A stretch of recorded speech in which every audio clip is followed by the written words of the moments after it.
पुरस्कार तर आपल्याकडे आता बरेच झालेत, पण स्टील फोटोग्राफर हा अतिशय महत्त्वाचा जो घटक आहे, त्याला पुरस्कार कुठे आहे? आता हे काही काय मॅगझिनवाले काय छापतात ते हा एका बाईला किस करतोय. कोण आलेली आर्टिस्ट होती काय माहीत नाही. त्यांनी खाली लिहिलं ह्या मोठ्यांच्या अशा पार्ट्या चालतात. तर मी आणि मेकअपमन ते मोठा असा कटर एक लावला होता, त्याच्या मागे आम्ही उभं होतो. एक मुलगी आली, मला बघितलं, "अब इधर क्या कर, बाहेर चलो." म्हटलं रे मी फ्रेंडली राहतो म्हणजे असं समजू नको. नाव सांगणार त्या अभिनेत्रीचं? काय सांगायला हरकत आहे? अभिनेत्री ही राव कोणती, वर गेलो अकाउंट डिपार्टमेंटमध्ये, "सर मैं आज जा रहा हूँ, दूसरा देखना." हेमा मालिनी की परवीन बवी? ऑलवेज हेमा मालिनी. अच्छा. ती त्यांनी त्यांची इमेज बनवली म्हणून त्यांना ते तसं वागायलाच लागायचं. हां नाहीतर मग त्यांचे ते out of site out of mind होणार. हां तर त्याच्यामुळे त्यांची ती इमेज आहे, हां. पण त्यांचं काम पण तसं होतं ना. 2000 पर्यंत मोजले तेव्हा माझ्याकडे 800 पिक्चरं झाली होती. त्याच्यानंतर मी मोजणं बंद केलं. आम्ही 1000च्या वर पिक्चरं केली आहेत आणि अख्ख्या इंडस्ट्रीत सगळ्यांना माहिती आहे की हे इतके जुने आहेत म्हणून, पण त्याचा असा कुठे उल्लेख नाही. स्टील फोटोग्राफरला असं का नाही?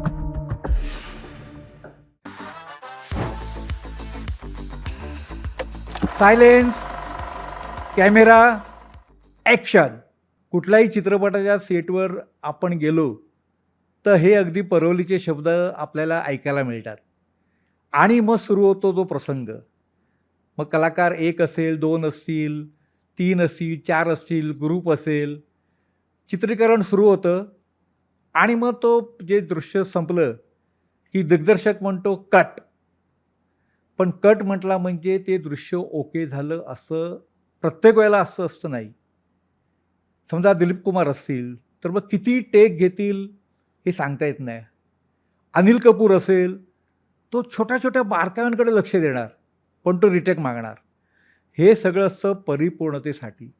आणि जेव्हा दिग्दर्शक म्हणतो कट, शॉट ओके, त्याच वेळेला सेटवरील एक जण कॅमेरा घेऊन लगबगीने धावपळीत म्हणा येतो आणि जे दृश्य चित्रित झालेलं असतं त्या दृश्याचा फोटो तो फोटोग्राफर काढतो. त्याला म्हणतात स्टील फोटोग्राफर.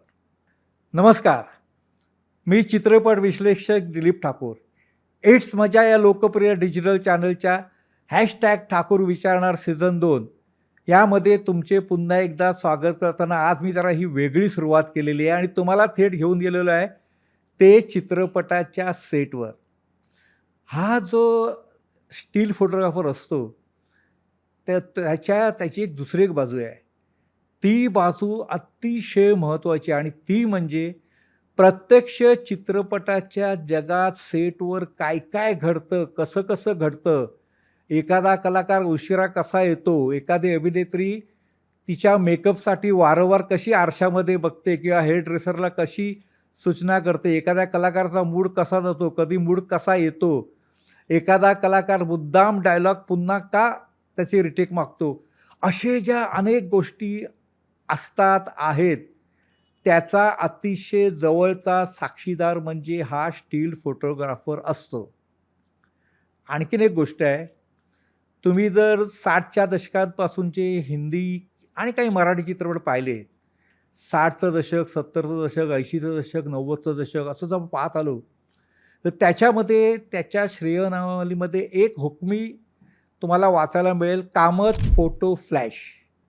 आपल्या चित्रपटसृष्टीतील वाटचालीतलं जे एक महत्त्वाचं, मोलाचं आणि असं मजबूत जे स्थान आहे ते आहे कामत फोटो फ्लॅश यांचं. म्हणजे चित्रपटाच्या वाटचालीतील इतिहासातील एक महत्त्वाचा घटक, महत्त्वाचा दुवा, महत्त्वाचा आधारस्तंभ, एक साक्षीदार. आणि असेच एक ह्याच वाटचालीतील आमच्या स्टुडिओला जे आलेले आहेत तेच कामत फोटो फ्लॅशची परंपरा पुढे नेणारे विद्याधर कामत. नमस्कार. नमस्कार. तुमचं हे आमच्या इट्स मज्जा या लोकप्रिय डिजिटल चॅनलच्या #ठाकूर विचारणार यामध्ये स्वागत. एक महत्त्वाचं असं आहे की तुम्ही एक मोठी परंपरा पाहिलेली आहे. हो. तुमचे वडील दामोदर कामत त्यांच्यापासूनची ही परंपरा आहे. मग तुम्ही आलात, आज तुम्ही नाही म्हटलं तरी म्हणजे स्वतंत्रपणे काम सुरू करायला सुद्धा 53 वर्ष झालेली आहेत. म्हणजे बरोबर. जसं तुम्ही म्हणता की 1973 साली करिअर हो सुरू केलं. हो. पण असा क्षण कधी आला की असं वाटलं की आता चित्रपटसृष्टी बदलते?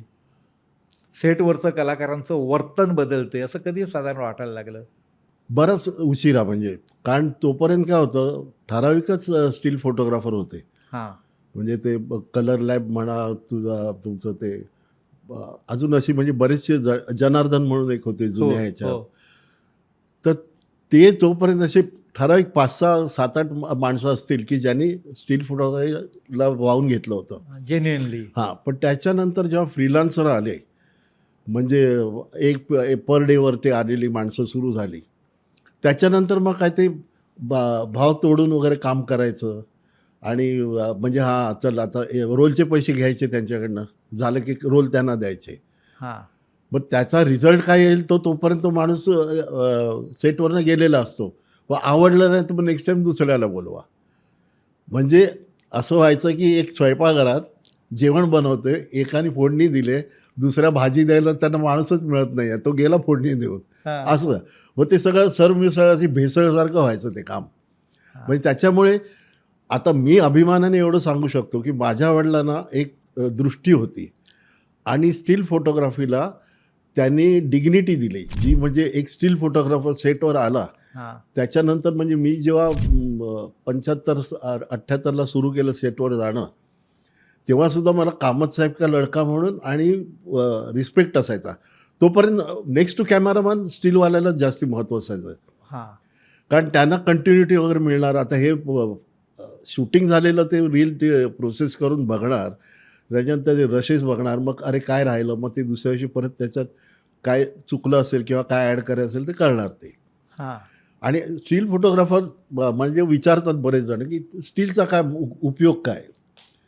तर त्या काळी असं असायचं की एक सीन चालू आहे आणि पिक्चर 15 दिवसाचं शेड्यूल आहे ते शूटिंगचं आणि करता ते 15 दिवसात ते संपलं नाही त्याचं शेड्यूल. मग आता पुढे नेक्स्ट टाईम बघूया म्हणून मग काही सीन अर्धवट राहायचे. हां, मग बरोबर आहे. तेव्हा हां. ते एक स्टील आम्ही घ्यायचो, त्याच्यात त्यांना ती सगळी कंटिन्युटी मिळायची. ह्या शॉटमध्ये कुठे उभी होती, हिचा ह्या माणसाचा ड्रेस काय होता, पोझिशन काय होती, त्याचे कुठले डायलॉग होते तेव्हा, त्यांनी काय परिधान केलेलं, सगळे त्यांना डिटेल त्याच्यात मिळायचे. आणि मीन व्हाईल तोच फोटो ते प्रेसमध्ये पण देऊ शकत होते की ह्या पिक्चरचं बरोबर अशी आहे. प्रगती चालू आहे. हां, किंवा तेच फोटो पोस्टरवर व्हायचा बरोबर. हो. किंवा थिएटरमध्ये लॉबी कार्डमध्ये बरोबर. पाहायला ते मिळायचा. मिळायचं तसं. हां. आणि दुसरं म्हणजे आता ह्याचा आम्ही अल्बम करून ठेवायचे. 2 अल्बम असायचे आमच्याकडे. तर अर्थात तो आमचा नाठाळ खर्च होता. कारण अच्छा. आणि एक प्रोड्युसरकडे असायचा आणि हां. एक आमच्याकडे असायचा ऑफिसमध्ये. हां.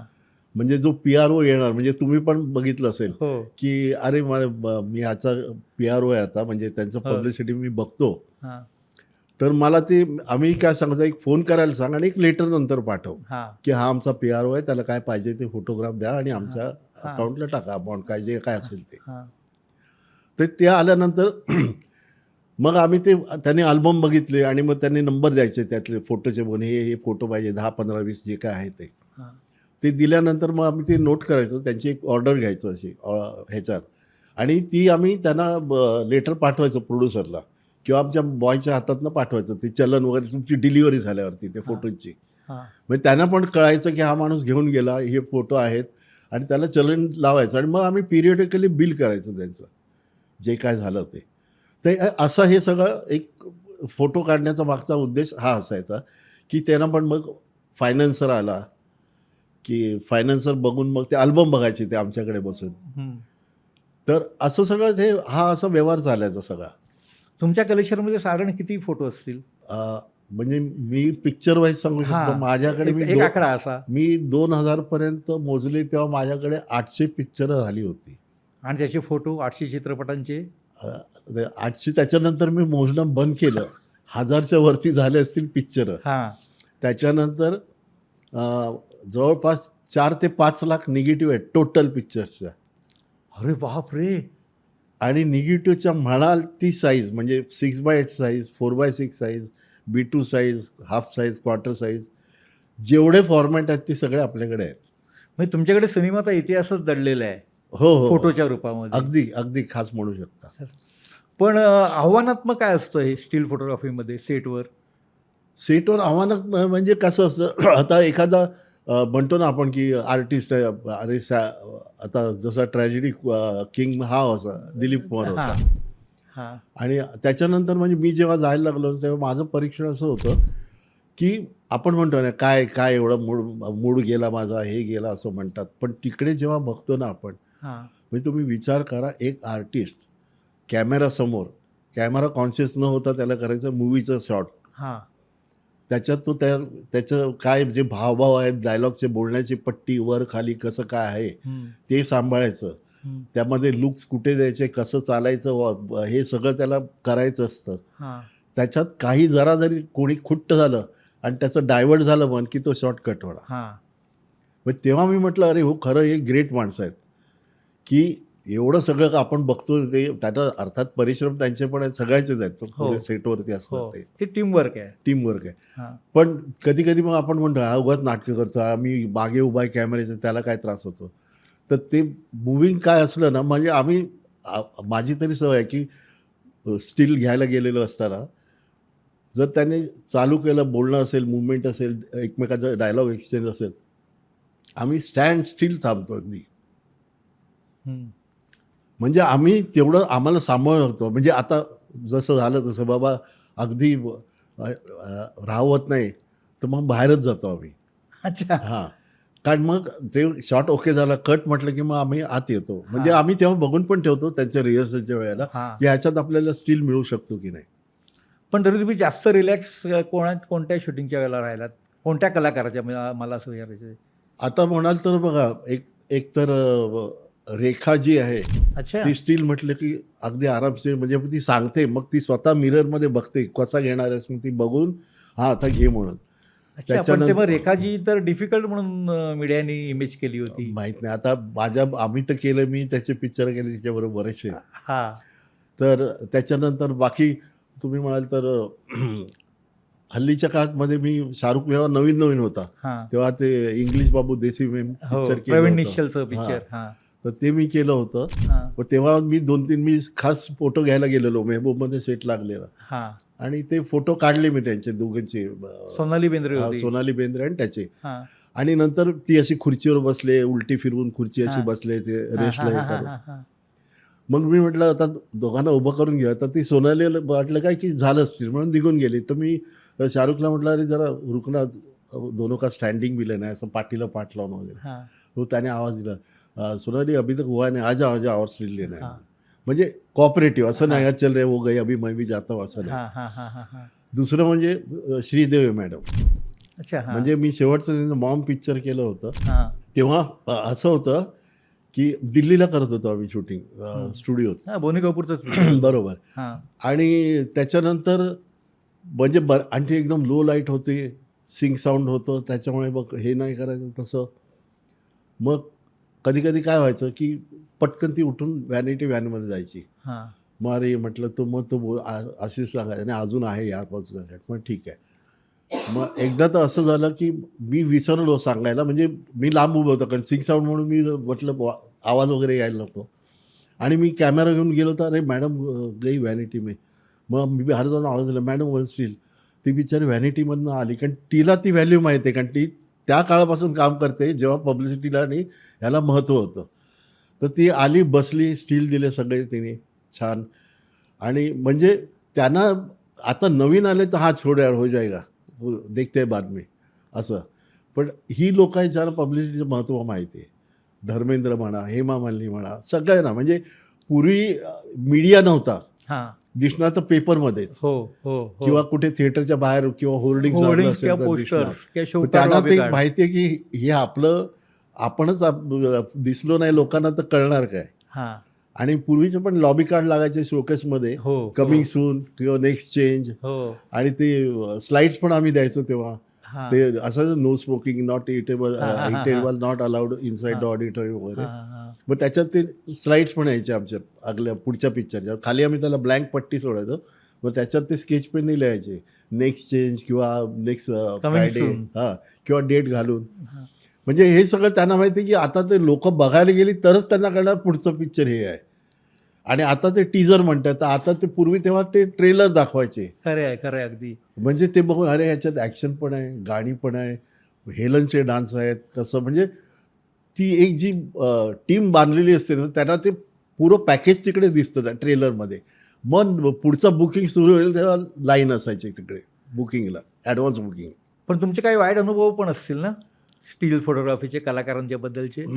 पूर्वीचे नाही, हा मग? हल्लीचे आहेत, मास मीडियामधले आलेले पोरं. अच्छा, तरी असंच एका सेटवरती मी त्याचं नाव नाही सांगत, पण काय झालं की मी आणि एक मेकअपमन आम्ही असं सिंग साऊंडच पिक्चर होतं ते.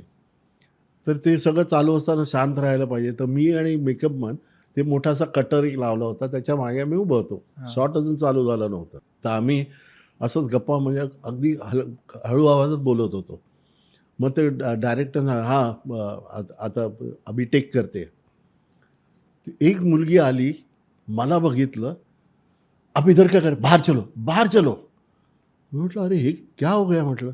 "नहीं नहीं इधर आवाज आहे, सिंग साऊंड आहे." म्हटलं, "मालूम आहे, बाहर चलो." म्हटलं, "ठीक आहे." मी सगळा बाहेर आलो. तो मेकअप पण म्हणाला, "या पोरीला का अक्कल आहे की नाही? कोणाला ओरडते, काय बोलते आणि भाषा, बाहेर निघलो, बाहेर चलो." मी गेलो, सगळे कॅमेरा माझ्या भरला बॅगेत, वर गेलो अकाउंट डिपार्टमेंटमध्ये. "सर मैं आज जा रहा हूँ दूसरा देखना." "क्या हो गया, क्या हो गया?" मग तो प्रोडक्शन मैनेजर, "क्या हो गया कामाजी?" अरे मतलब कुछ बात करने का तरीका है, मतलब सीधा बोलते निकल जाओ, निकल जाओ, बाहर हो जाओ, बाहर हो जाओ. ऐसा बोला क्या भाई. त्यांनी छान शिवी दिली आणि मला उसको अक्कल नाही आहे कुछ. आणि त्याच्यानंतर काय झालं, तो शॉर्ट झाला. तो शॉर्ट झाल्यावरती मी स्टील वगैरे घेतला. तर मीनवाईल काय झालं, प्रोड्युसर आला आणि तो बाहेर टेंटमध्ये बसला आणि त्याने असं ते वॉकी टॉकीवर सांगितलं हां. की अरे कामत को भेजना बाहेर म्हणून. हां. आता हिला पण ते ऐकू आलं जी बोलली ती, आणि तिला नंतर कळलं की माझं स्टेटस काय आहे. अच्छा. तर ती मी आपला स्टील घेत होतो, तर मला सारखी येऊन, "दादा आपने कंप्लेंट केला क्या?" मैंने अरे म्हटलं, "जरा चुप बैठो, मैं स्टील ले रहा हूँ, जरा मेरे को करने दो मेरा काम." सगळं झालं. फोटो घेतला. मग तिने फर्स्ट एडीला सांगितलं, "अरे वो प्रोड्यूसर बाहर बुला रहा है कामत जी को, मैंने ऐसा ऐसा हो गया." तर ठीक आहे म्हटलं. मी गेलो बाहेर. मग तो बोला, "अरे क्या क्या स्टील लिया जरा दिखा ना." तर म्हटलं ठीक आहे. मी हार्ड डिस्क घेऊन गेलो बाहेर आणि मग ते नेमका तो ॲपल, तेव्हा मी तर ॲपल ऑपरेट करत नव्हतो. हां. मी विंडोजवाला ते करायचं. तर मी ते हार्ड डिस्क लावली. म्हटलं, "अरे मेरे को मालूम नहीं अभी, देखते हैं फिर भी." मग तो बोलला, "चल ठीक आहे, लाव." तर तिचा फर्स्ट ईडी येऊन बघायला की मी काय सांगतोय त्या प्रोड्युसरला. तर मी म्हटलं, "अरे मेरे को इसका मालूम नहीं है." असं करून मी दाखवला एक फोटो, दुसरा फोटो. तर तो लगेच मध्ये, "अरे नहीं सर जी, मैं आपको बताता हूँ, ये ऐसा है." नहीं वो क्या, कामत जी ना आपको देख के थोड़ा नर्वस हो गए. तो प्रोड्यूसर त्याला म्हणतो, त्याने पण एक त्याला चांगलीशी शिवी हासडली. "मैं और ये हम दोनों बचपन से इकट्ठा काम कर रहे हैं. ये मेरे को क्यों डरेगा? अभी तू सामने है करके, नहीं तो मेरे को क्या भी बोलेगा." असं. म्हणजे त्यांना नंतर कळलं की मी काय बोललो नव्हतो, पण मी वरती अकाउंटला सांगितलं तेव्हा मग त्यांनी तिला जाम झापलं. "तुला अक्कल आहे का? त्या माणसाला माहीत नाही का पण इतकं वर्ष." ती मुलगी नंतर नामवंत अभिनेत्री झाली? नाही, ही होते असिस्टंट.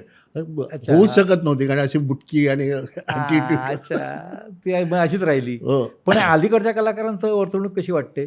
जी आता आपण जेन झी हां, जैनजी. ही जी पिढी आहे, ती पिढी कशी वाटते सेटवर? आता म्हणजे माझं सौभाग्य म्हणा, मी ते मॉम नंतर फार केलंच नाही काम. हां, हां, बाकी डिजिटलवर केलं मी. हां.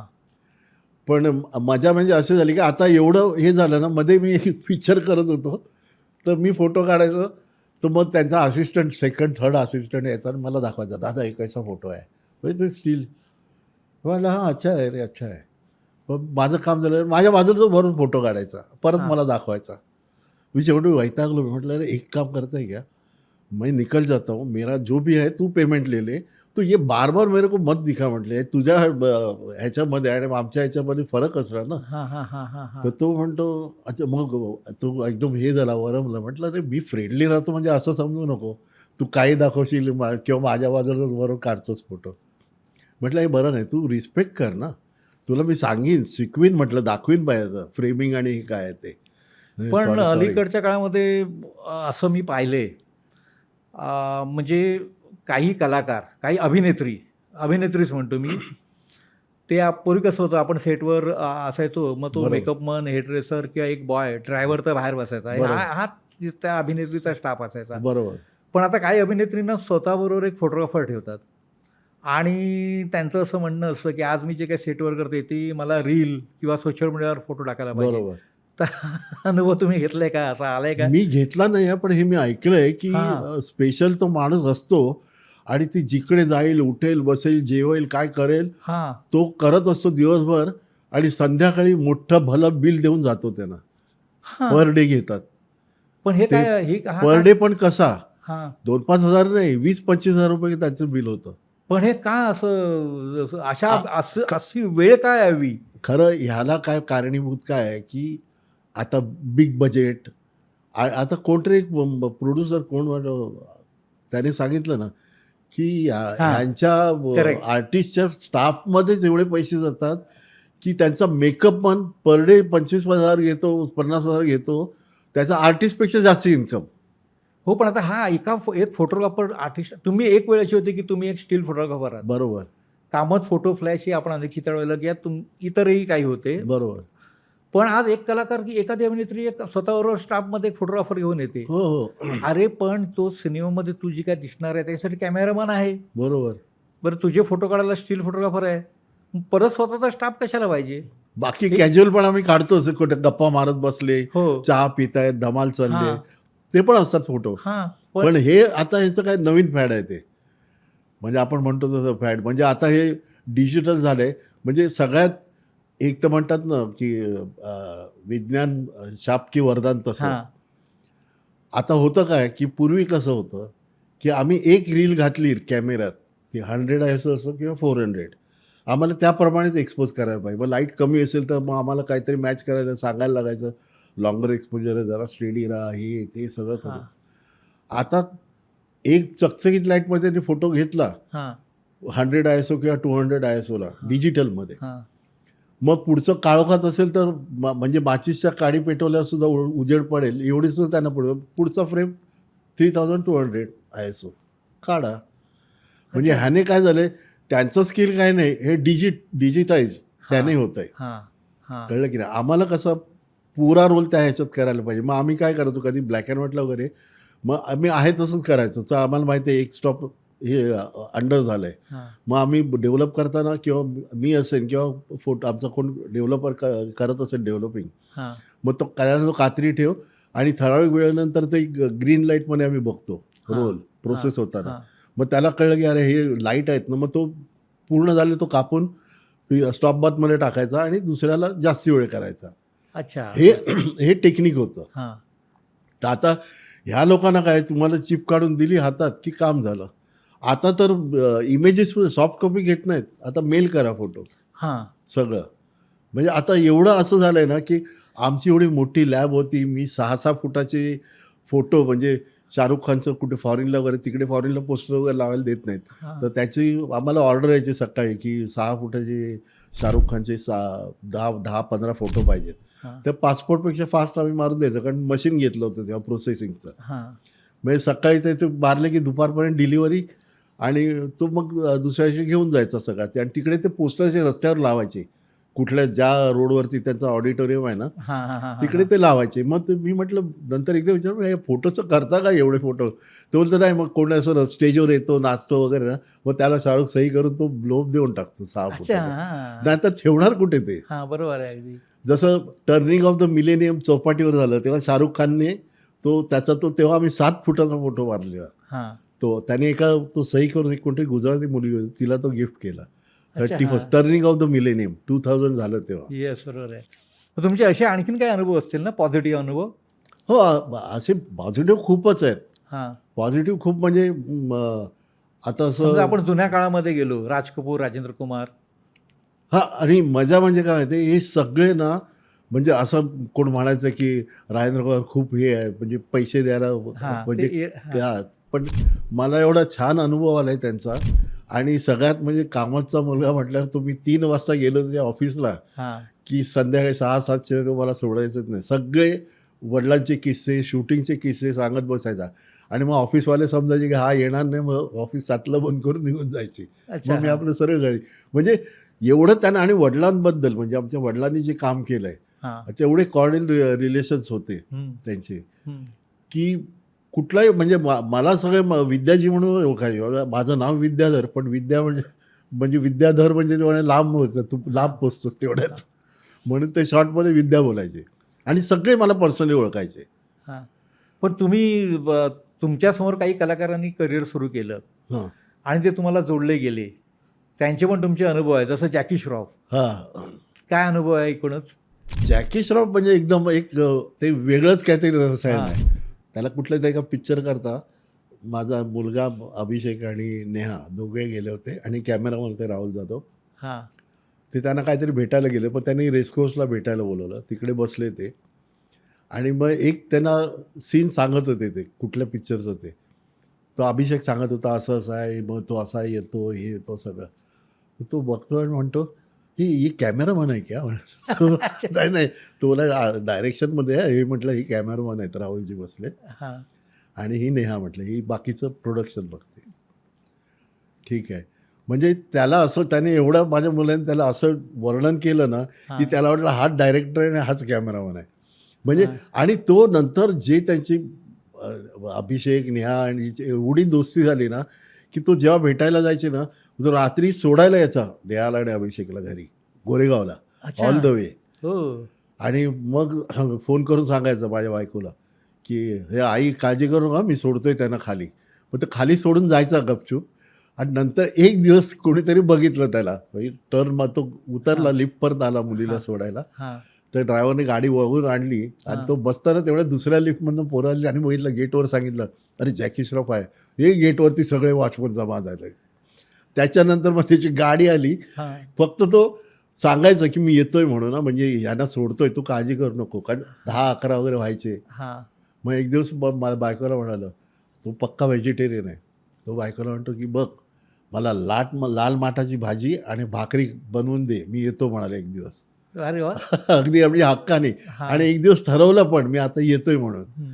मग बायकोने करायला घेतलं, तर तो ऑन द वे असताना त्याला फोन आला, की फार्मला जायचंय म्हणून.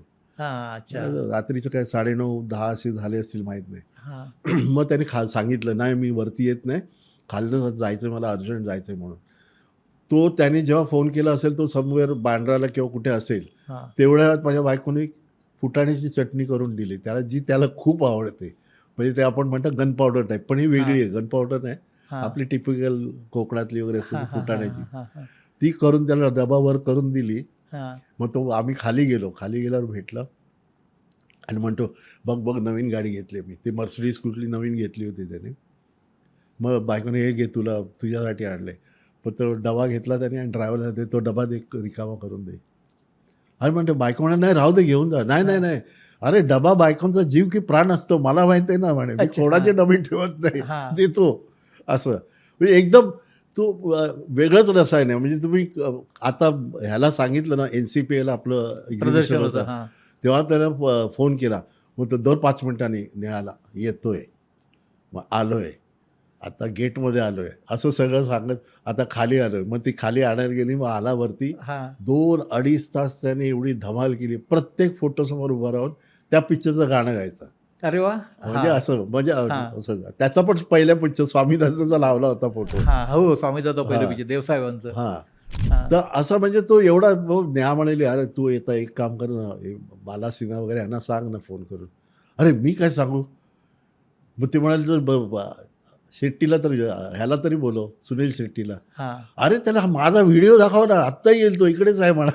अच्छा. हां. एवढं म्हणजे हां. त्याला कसं नाही असं नाही किंवा असं आडेवेडे नाही रे बघतो, करतो असं नाही. हां. मग सांगितलं तर त्याने केला पण असता फोन मुमताजला मग किंवा ओढालाही. हां. पण असं म्हणजे एवढा कॅज्युअल आहे तो, की तो वेगळा म्हणजे तुम्हाला वाटणार नाही का हा फिल्म इंडस्ट्रीतला आहे. आणि तुम्हाला मी सांगतो, मी लहानपणी जेव्हा बाबांबरोबर जायचो स्टुडिओत, तर कधी धर्मेंद्र यायचा, सलाम वगैरे करून जायचे. मग आता पण मी बघतो ना, तर मला असं अरे हा माणूस स्क्रीनवर दिसतो हां, असं.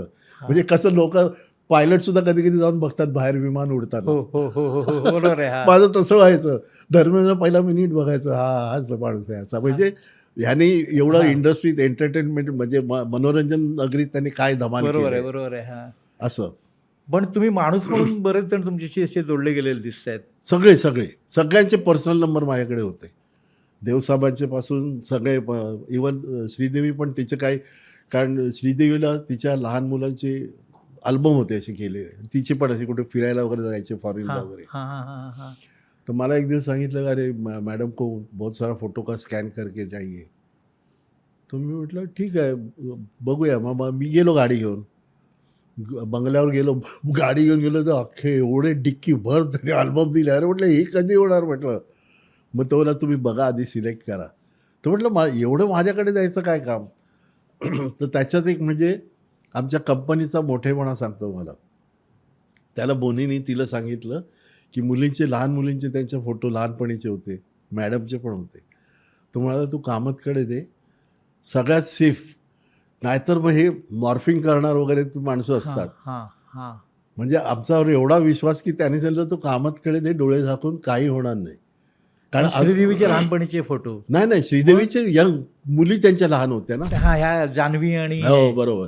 हा बरं, खुशी. हां. हा तर ते त्यांना ती एक गॅरंटी आहे की कामात येणं. मग ती मला फोन करायची कधी, हा. मग मी दुपारी जाऊन ती फोटो सिलेक्ट करायचो बरोबर आहे. हा आणि मग ते मी स्कॅन करून ती मला मग ती फ्रेम दाखवायची. मग त्याचं मी मार्किंग करून तशी द्यायचो. म्हणजे ही एक जमेची बाजू आहे की आमच्या नावाचा केवढा म्हणजे त्यांना Credibility. हां, क्रेडिबिलिटी. म्हणजे ते काय. आणि आम्ही असं सुद्धा कोणाच्या परमिशनशिवाय आत्तासुद्धा कोणी आरकेचे फोटो मागितले ना, हा. आता बिचारे मामा जे वारले, पण मी त्यांना फोन करून सांगायचो, मामा उसको फोटो चाहिए. हाँ दे दे तेरा पैसा लेना हो, लेकिन पैसा का. म्हटलं ठीक हा. आहे घेतो म्हटलं. हा. तर असं म्हणजे एक फोनवर पण काम व्हायचं. ते हा. असं पूर्वी लेटर पाहिजे, हे पाहिजे, असं काही नाही आहे. तर त्याच्यामुळे काय म्हणजे असा एक मला त्याचा अभिमान आहे की आमच्याकडनं सिक्युरिटी किंवा तुमचं Safe आपलेपण, zone म्हणूया आपण. सेफ झोन, तो आम्ही कायम तसाच ठेवला आहे. पण काही असे कलाकार असतील ना ज्यांचे तुम्हाला त्रासदायक अनुभव आले स्टील फोटोग्राफी करताना, सेटवर किंवा सेट बाहेर वगैरे? नाही एवढं असं काय नाही आला. कारण मी तुम्हाला सांगितलं ना, एक ते कामत असं वलयच होतं ना, हा फार क्वचित असेल तिकडे आपण लक्ष देत नाही. हा. कारण काय होणार, परत मग एवढूशा कामाकरता गेलो तर अरे म्हणजे आपली बाजू बरोबर असली तरी म्हणणार एवढा मोठा कामात आणि जाऊन सेटवर भांडतो वगैरे. हा. नाही मग चूप तुम्ही बसायचं. नाही, पण फोटो काढण्याच्या बाबतीत त्रासदायक? आणि एकदा असं झालं की मडला शूट करत होतो आणि जिमी जीपचा शॉट होता. तर असा कॅमेरा होता, इकडे एक आर्टिस्ट, इकडे एक म्हणजे नवरा बायको, हा आणि एक त्यांची मुलगी मागे तिकडे आहे समोर. हा आता झालं काय की रात्रीची वेळ, डायलॉग नव्हता, काय नाही, ती येते मध्ये उभे राहते, एवढा असा सीन होता तो. तर मी काय कॅमेऱ्याच्या बाजूला मी फोटो काढत होतो. तर आणि सगळ्यांना बाहेर काढलं होतं, कारण बंगल्याची वॉल वगैरे सगळं क्लिअर ठेवलं. फक्त मी होतो ते जिमी जीपच्या बाजूला. हिचं 3-4 वेळा रिटेक झाले. काय झालं मला माहीत नाही, कशामुळे टायमिंग चुकलं, प्लेसिंग चुकलं तिचं. करता करता मध्ये तिला काय वाटलं माहीत नाही, इनका मेरे को तकलीफ हो रहा है, इनको बाहेर निकालो. तुम्ही म्हटलं कशाला. म्हटलं मी इकडे कॅमेऱ्याच्या लागून उभा आहे. तर म्हटलं नाही तकलीफ हो रही आहे. ठीक आहे म्हटलं. ते गेल्यावर सारखंच मी उचललं, बॅग टाकली, गाडी घेतली आणि निघून गेलो. मग आणि अर्थात ते पॅकअपचाच वेळच होता, 1-2 शॉट होते. ती म्हणते, म्हणजे जेव्हा ती म्हणाली ना की नाही पीछे कोई घूम रहा है, तो बघतो एक माणूस नव्हता मागे, पण उगाच काहीतरी कारण. मी निघून गेलो आणि मग तिकडे त्यांना सांगितलं की ह्या प्रोडक्शन करता मला परत बोलवू नको, मी फोटोग्राफर पाठवीन. कारण त्यांची डिमांड होती, कारण आप ही आ जाओ म्हणून. असं नाव सांगणार त्या अभिनेत्रीचं? काय सांगायला हरकत आहे? ते पिक्चर होतं राजश्रीचं. अच्छा. हा. आणि अभिनेत्री? अभिनेत्री ही राव कोणती, अमृता राव. अच्छा, मी अलीकडचा अनुभव आहे. हां. आणि राम कपूर होता आणि मधू होती आर्टिस्ट. हा राम.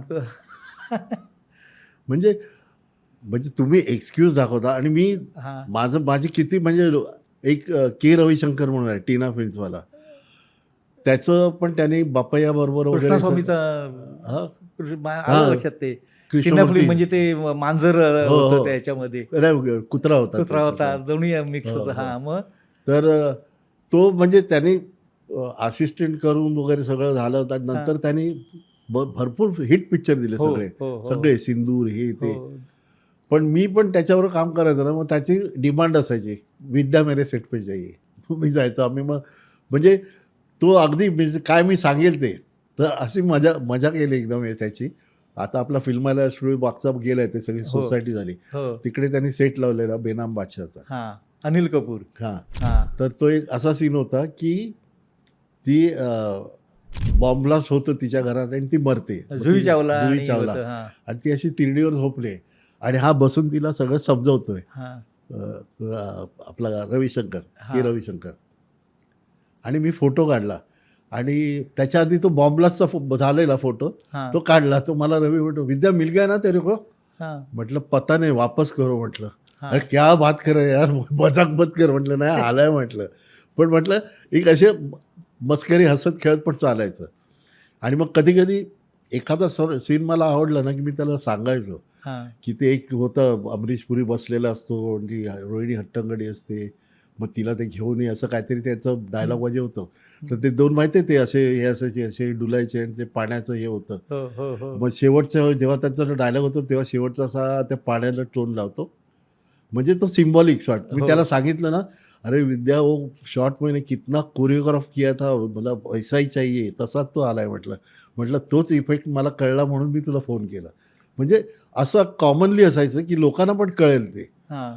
की जेव्हा त्याने असं ते ग्लासात त्याचं तोंड गेलं हा. म्हणजे समजायचं की ह्याचा प्लान आता तो ऑपरेट करणार. पण तुम्ही आता सेटवरचा जग पाहिले, हां, कधी भांडणं पण पाहिली असाल ना सेटवर कलाकारांची, हो. इगो प्रॉब्लेम वगैरे, काही किस्से?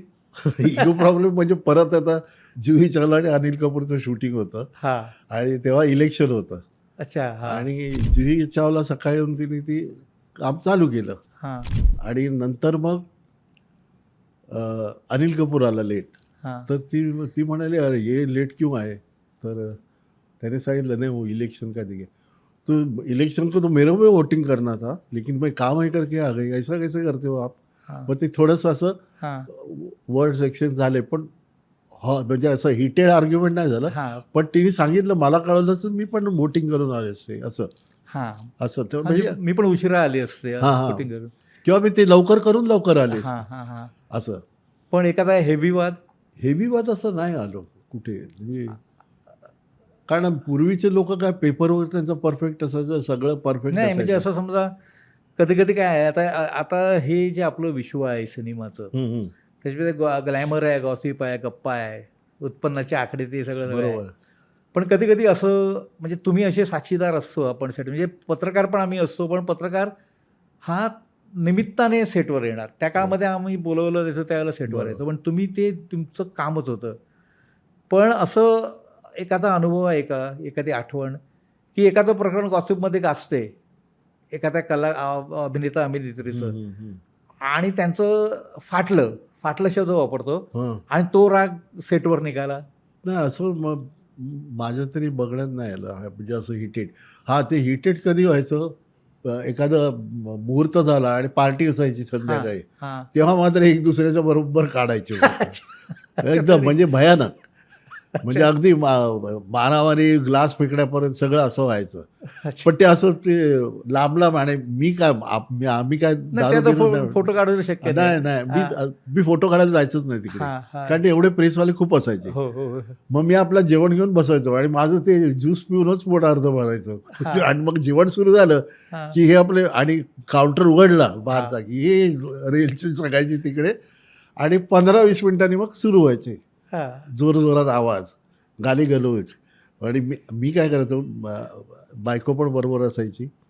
मग मी काय करायचं, तिला सांगायचं, तू एक प्रकार घे, म्हणजे मी राईस आणि हे घेतो, तू दुसरं काहीतरी घे, थोडं बसूया, परत उठून जायला नको म्हटलं लाईनीत. हा. पण असं म्हणजे, आणि ऑफकोर्स आम्हाला इन्व्हाइट केलेलं असायचं आजाव म्हणून, म्हणजे असं बायकोला घेऊन गेलो म्हणजे मी इन्व्हिटेशन मी कधीच हा, कुठेच नाही, हो, गेलो हो, नाही. हो, हो. पण तेव्हाची इंडस्ट्री पण वेगळी होती ना हो, आपली. हो. हा. तर त्याच्यामुळे काय ते दिसलं आणि माझ्या बायकोला असं आरडाओरड आवडत नाही शक्यतो. आणि घरात सुद्धा मी जर कधी ओरडू नका वाटते. हां. त्याच्यामुळे काय हे सुरू झालं की आम्ही आवरायचं आणि निघून जायचं घरी. म्हणजे असं सेटवरती माझ्या बघण्यात नाही आलंय.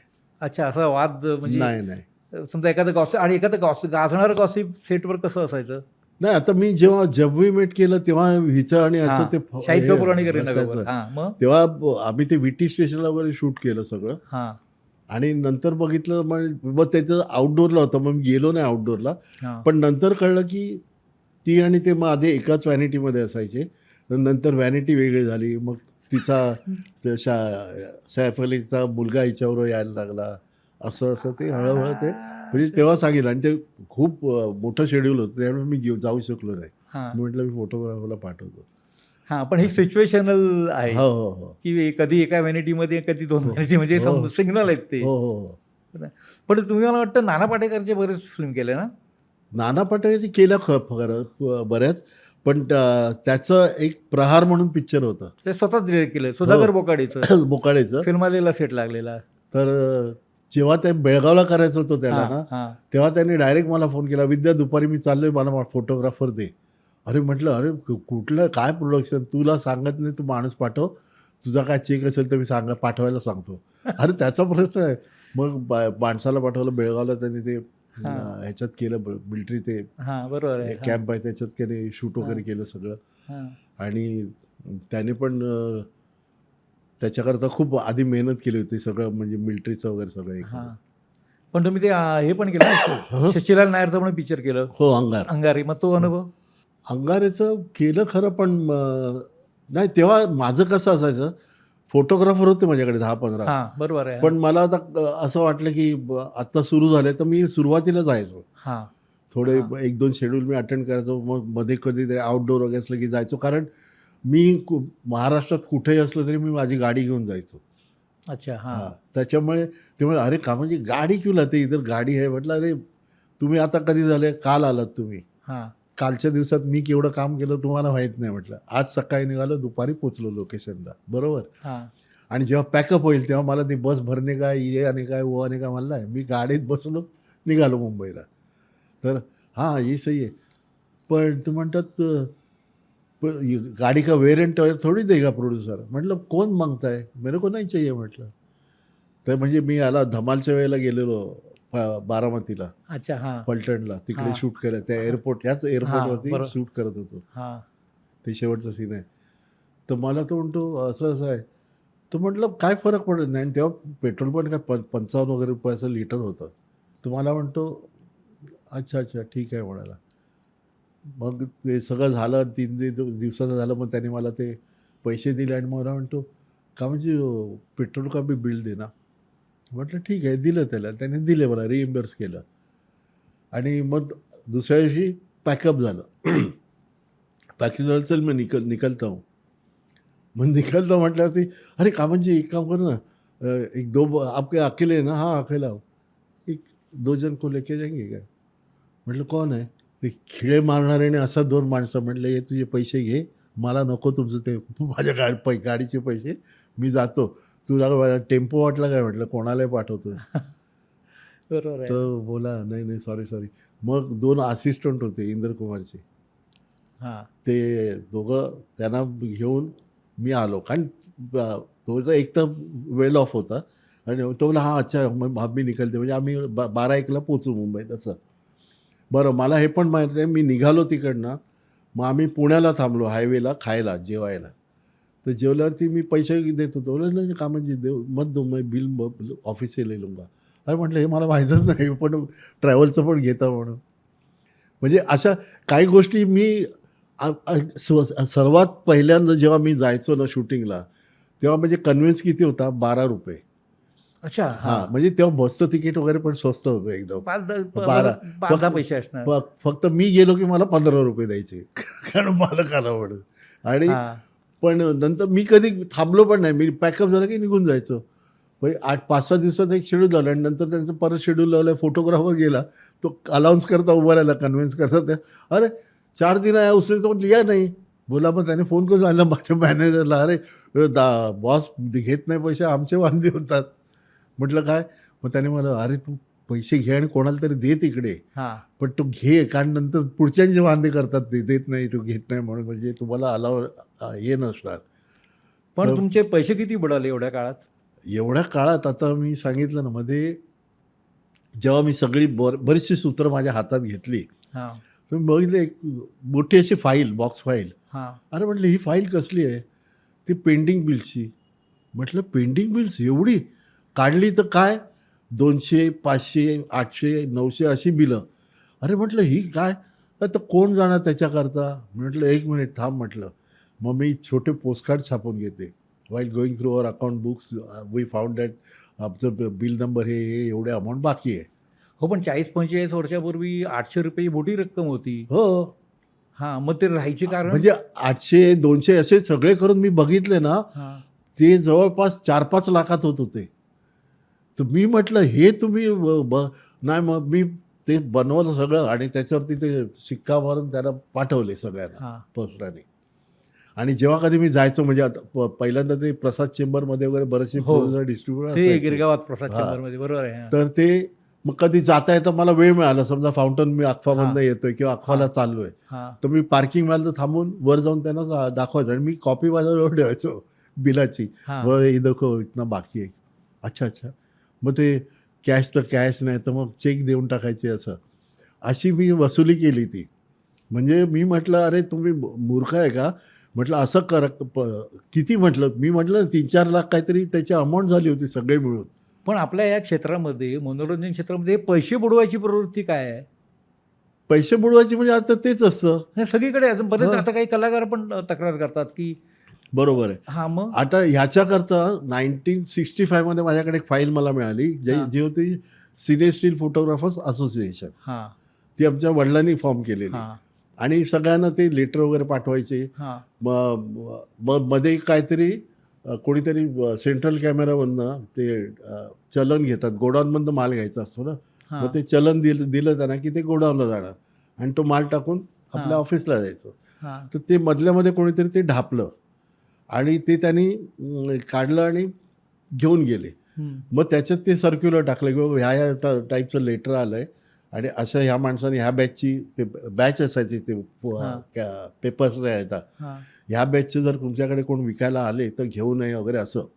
म्हणजे हे सगळे कायदे त्यांनी बनवले. नंतर मग आता आमच्याकडे पिक्चर असेल आणि प्रोड्युसरकडे एवढी त्याची ताकद नाही आहे पब्लिसिटी हां. फुल फ्लेज करायची. हां. मग ते काय करायचे की आमच्याकडनं एक 4-5 फोटो सेट बनवायचे हां. कलरचे. हां. म्हणजे कलर असेल तर कलरचे, नाही तर ब्लॅक अँड व्हाईट. हां. आणि मग ते काय करायचे, घेऊन जायचे, पैसे देऊन घेऊन जायचे आणि नंतर थोड्या दिवसांनी आम्ही बघतो तर मार्केटमध्ये बरेचसे फोटो सेट लागले. ते बाहेरच्याकडनं कॉपिंग करून घ्यायचे आणि त्याच्यावरनं प्रिंट मारायचे. ते आम्ही ₹25 लावतो ते 15 रुपयात द्यायचे. पण ही पैसे बुडवायची प्रवृत्ती आपल्या इंडस्ट्रीत का आहे? कारण बऱ्याचदा असं होतं, की काही कलाकार तर असे म्हणतात, की मोठमोठी बॅनर्स पैसेच देत नाहीत. ते आहे, पण ॲक्च्युली असं म्हणाल तर एक आपली इंडस्ट्री नजरेत येते लोकांच्या. प्रायव्हेटमध्ये पण असं किती नाही, पण होतं. असू दे प्रायव्हेटमध्ये, पण हो. आपल्या क्षेत्राचं एक ग्लॅमर आहे ना, इथे हो, खूप बरोबर, पैसे आहेत. बरोबर. ही पैसे बुडवायची प्रवृत्ती काय आहे? आता म्हणतात ना, जसं की एक ग्रुप असतो. हां. मग त्याने पैसे मागितले तर ते 2-4 आर्टिस्ट म्हणून त्याला आउट करून टाकणार.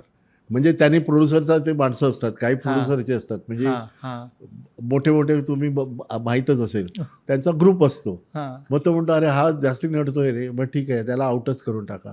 हे सगळं असं ग्रुपिझम.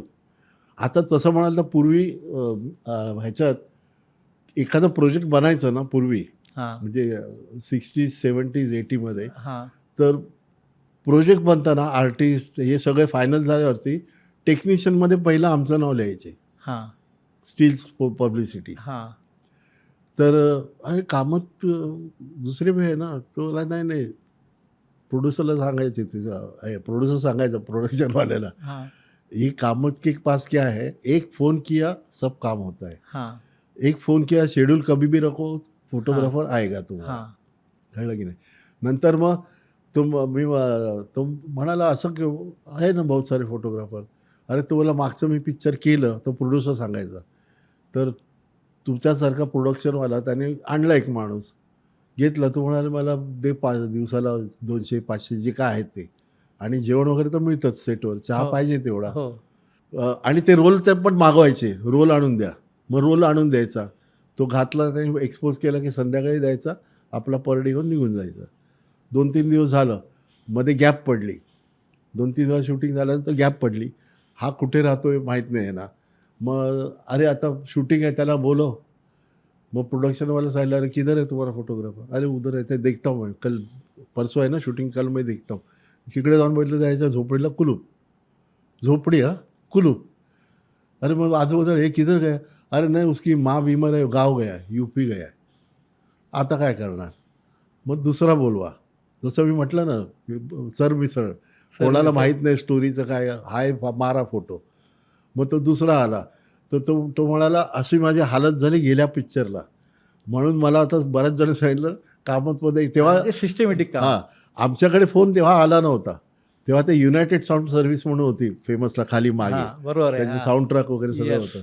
तर त्यांच्याकडे फोन आला ना, की तिकडनं ते बेल मारायचे. आम्ही एक लांब वायर लावून तिथून मग हां. बेल मारली की फोटो आला का, हां. फोन आला म्हणून मग निघून तिकडे अटेंड करून यायचं. असं म्हणजे अशी सिस्टीम होती आमच्याकडे, की आम्ही क्रेडिट पण चांगलं द्यायचो. म्हणजे आमचे जे वाघसाहेब म्हणून होते, तर ते म्हणायचे की मला सांगायचे, बघ आता तू करतोयस, नात्यामध्ये धंदा करू नको, आणि धंदा केलास तर नातं ठेवू नको. हे मला त्यांनी बरोबर आहे. सांगितलं. हां. मग मी विचार केला, असं कसं रे? आता माझा कोणी चालू केलं, परिचय तर भावाने हां. किंवा कोणी, तर मी त्याला मदत केली, ये बाबा माझ्याकडे कामाला, किंवा आपण करूया काम. पण 1-2 अनुभव असे घेतले ना, की साक्षात म्हटलं त्यांना दंडवत आहे वाघसाहेबांना. म्हणजे आमच्या वडिलांना सुद्धा ते दम द्यायचे, म्हणजे क्वालिटीबद्दल. हां, आमचे वडील तर क्वालिटीशिवाय हो, बोलायचेच नाही. हो, हो. कळलं की नाही? म्हणजे एक फोटो काढायचा असेल, आता निगेटिव्ह आहे आणि फोटो पेपर आहेत हां. प्रिंटिंगचे, त्याच्या पण ग्रेड असतात, 3-4 ग्रेड असतात. म्हणजे सॉफ्ट, स्पेशल, नॉर्मल आणि एक्स्ट्रा सॉफ्ट हां. असे 100चे शीटचं पाकिट असायचं. हां. म्हणजे तुम्ही एक मला पोस्टकार्ड जरी सांगितला ना, तर हे 4ही बॉक्स मी ठेवणार बाजूला काम करायला. आणि काय निगेटिव्हची ती ग्रेड बघून आम्ही ठरवायचं, ह्याला कुठलं लागणार. कॉन्ट्रास्ट आहे तर मग त्याला स्पेशल फोटो पेपर लावायचा. एकदम हे आहे, डल आहे तर मग त्याला कॉन्ट्रास्ट हार्ड पेपर, असं त्याप्रमाणे आम्हाला लावायचं. म्हणजे तुमचा फोटो कितीचा? ₹5. पण आम्ही 3 पाकिटे ठेवलेत, जी कॉस्ट होती ₹700-800 वगैरे असेल काहीतरी. हां. तर ते आम्हाला तेवढे आम्ही ठेवायचं, म्हणून आमची क्वालिटी होती ती. उगाच असं काहीतरी मारलं आणि काळं पांढरं दिसतंय म्हणून नाही. नाही. कारण आमचं ग्रे स्केल असायला पाहिजे पिक्चर, म्हणजे शॅडोमधलं पण डिटेल दिसलं पाहिजे. येस, फोटो बोलला पाहिजे. हो, शॅडो म्हणजे काळोख नाही. शॅडोमध्ये तुम्हाला पण आता ह्या पट्ट्या आहेत तर दिसायला पाहिजेत. बरं, मी तुम्हाला वेगळा प्रश्न करतो. आता बघा, जनसामान्यांच्या दृष्टीने एक कौतुकाचा एक विषय असतो. हिंदी चित्रपटसृष्टीतल्या ज्या महाराष्ट्रीयन अभिनेत्री आहेत, हां. त्या सेटवर मराठीमध्ये बोलतात. म्हणजे बरं. माधुरी दीक्षित ज्याला आम्ही ज्या पत्रकार यायचो आणि आमच्याशी मराठीत बोलायची, हां. त्या आम्ही पण त्यावेळेला अगदी कौतुकाने लिहायचो, किंवा उर्मिला मातोंडकर, सोनाली बेंद्रे वगैरे. तुमचा अनुभव काय आहे या महाराष्ट्रीयन अभिनेत्रींचा सेटवरचा अनुभव? सगळे कोऑपरेटिव्ह असायचे. हे काय आहेत ना, हे शिकून आलेली माणसं आहेत. हां. त्यांचं एज्युकेशन आहे, त्यांच्या घरची आपण मराठी म्हटलं आपल्याला माहिती आहे, आपली घरची संस्कृतीच असते. हां. आपण काय हे इथे बोल असं कधीच बोलणार नाही. हां. तर तसं त्यांचं पण ते वेल मॅनर्ड होती ती माणसं. हां. कोणाला असं उलटून बोलणार नाही किंवा जोरात आवाज देणार नाही. हा कधी बिनसलं तर मात्र ओरडणार. हां. पण ते त्या वेळेला योग्य असेल तेव्हा. हां. उगाच कोणाला हे चल रे इधर आ वगैरे असं नाही. हां. अगदी अदबीने. म्हणजे त्यांच्याशी अगदी तसंच, म्हणजे फर्स्ट क्लास अगदी. म्हणजे इवन राजेश खन्नाचं जेव्हा ते स्वर्ग पिक्चर करत होतं, हां, डेव्हिड धवनचं. हां, आणि तो नंदू तोलानी होता हो, प्रोड्युसर. हो. तर त्याच्या मला बोललं त्याला विग घालून, जरा म्हणजे थोडा यंग दाखवायचा होता, हां. म्हणजे त्याचा विग घालून त्याला फोटो काढायचे होते. ते लिंक रोडला त्याचं ऑफिस होतं वरती. हां, बरोबर आहे. खाली ते ज्वेलर्सची होतं त्यावरती. मग गेलो मी फोटो काढायला, घेऊन गेलो. मग तो विग लावला सगळा, त्याला बघितला. मग त्याने बघितलं असं आरशात वगैरे. मग मी म्हटलं फोटो काढेल का? त्याने बघितलं. मला म्हणतो कल करते.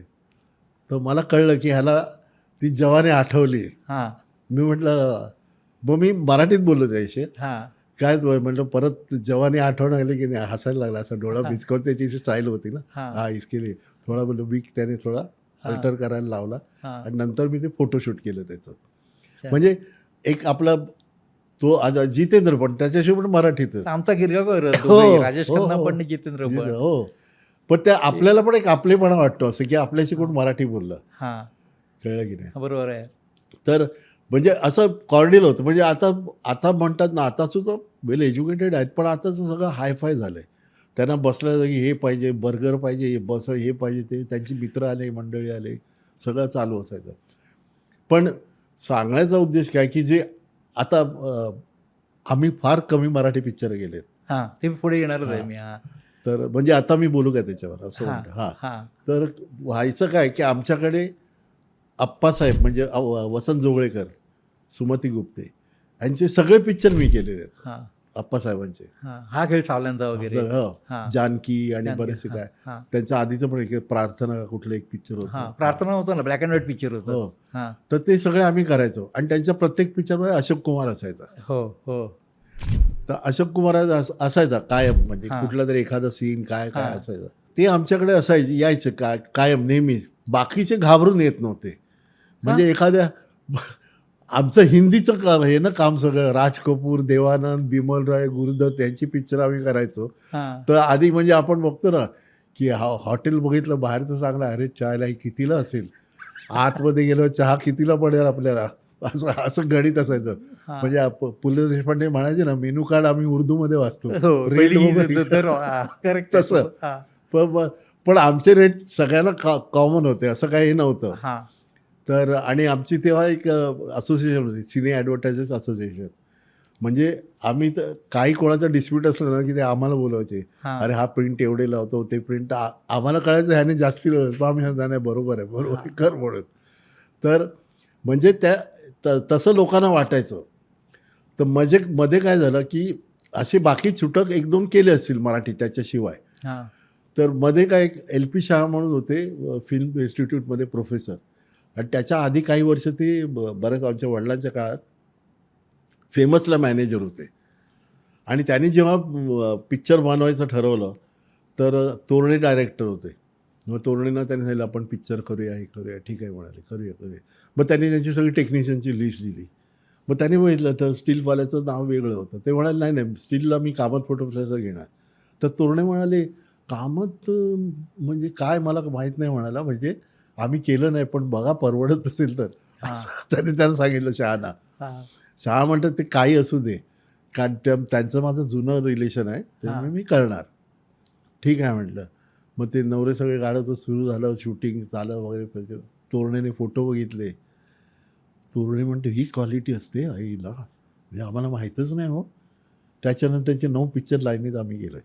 कमलाकर तोरणे त्या काळातले मराठीचे आघाडीचे आणि यशस्वी दिग्दर्शक. म्हणजे काय असतं म्हणजे लोकांना क्वालिटी काय, हां. म्हणजे एक त्यांच्या मनाने घेतलं हे स्टँडर्ड आहे.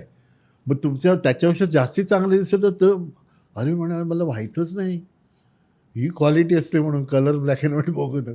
इवन मित्रभेदीसुद्धा म्हणायचा, म्हणजे त्याची मुलगीसुद्धा नंतर सांगत होती की आमच्या डॅडीमध्ये कामत फोटोल्याचं ब्लॅक अँड व्हाईटचं जे रिझल्ट आहे तो कुठे मिळणार नाही म्हणून.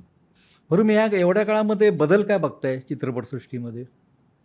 आता चित्रपटसृष्टीमध्ये काय पूर्वी कसं होतं की टेक्निक, आता तुम्हाला सांगतो, आता सेटवरती फार थोडे कॅमेरामन असतील जे लाईट मीटर घेऊन बघाय. आम्ही पहिलं गेलो ना की विचारायचं कॅमेराला की लाईट काय आहे म्हणून, म्हणजे मेन लाईट किंवा की लाईट. हां. आता कुठे कोण विचारतं किती, आणि ते फूट कॅन्डल किती फूट कॅन्डल. हां. आता ते काय डायरेक्ट मीटरवर मॉनिटरवर बघतात, अरे तो थोडा लाईट कमी कर हा झालं.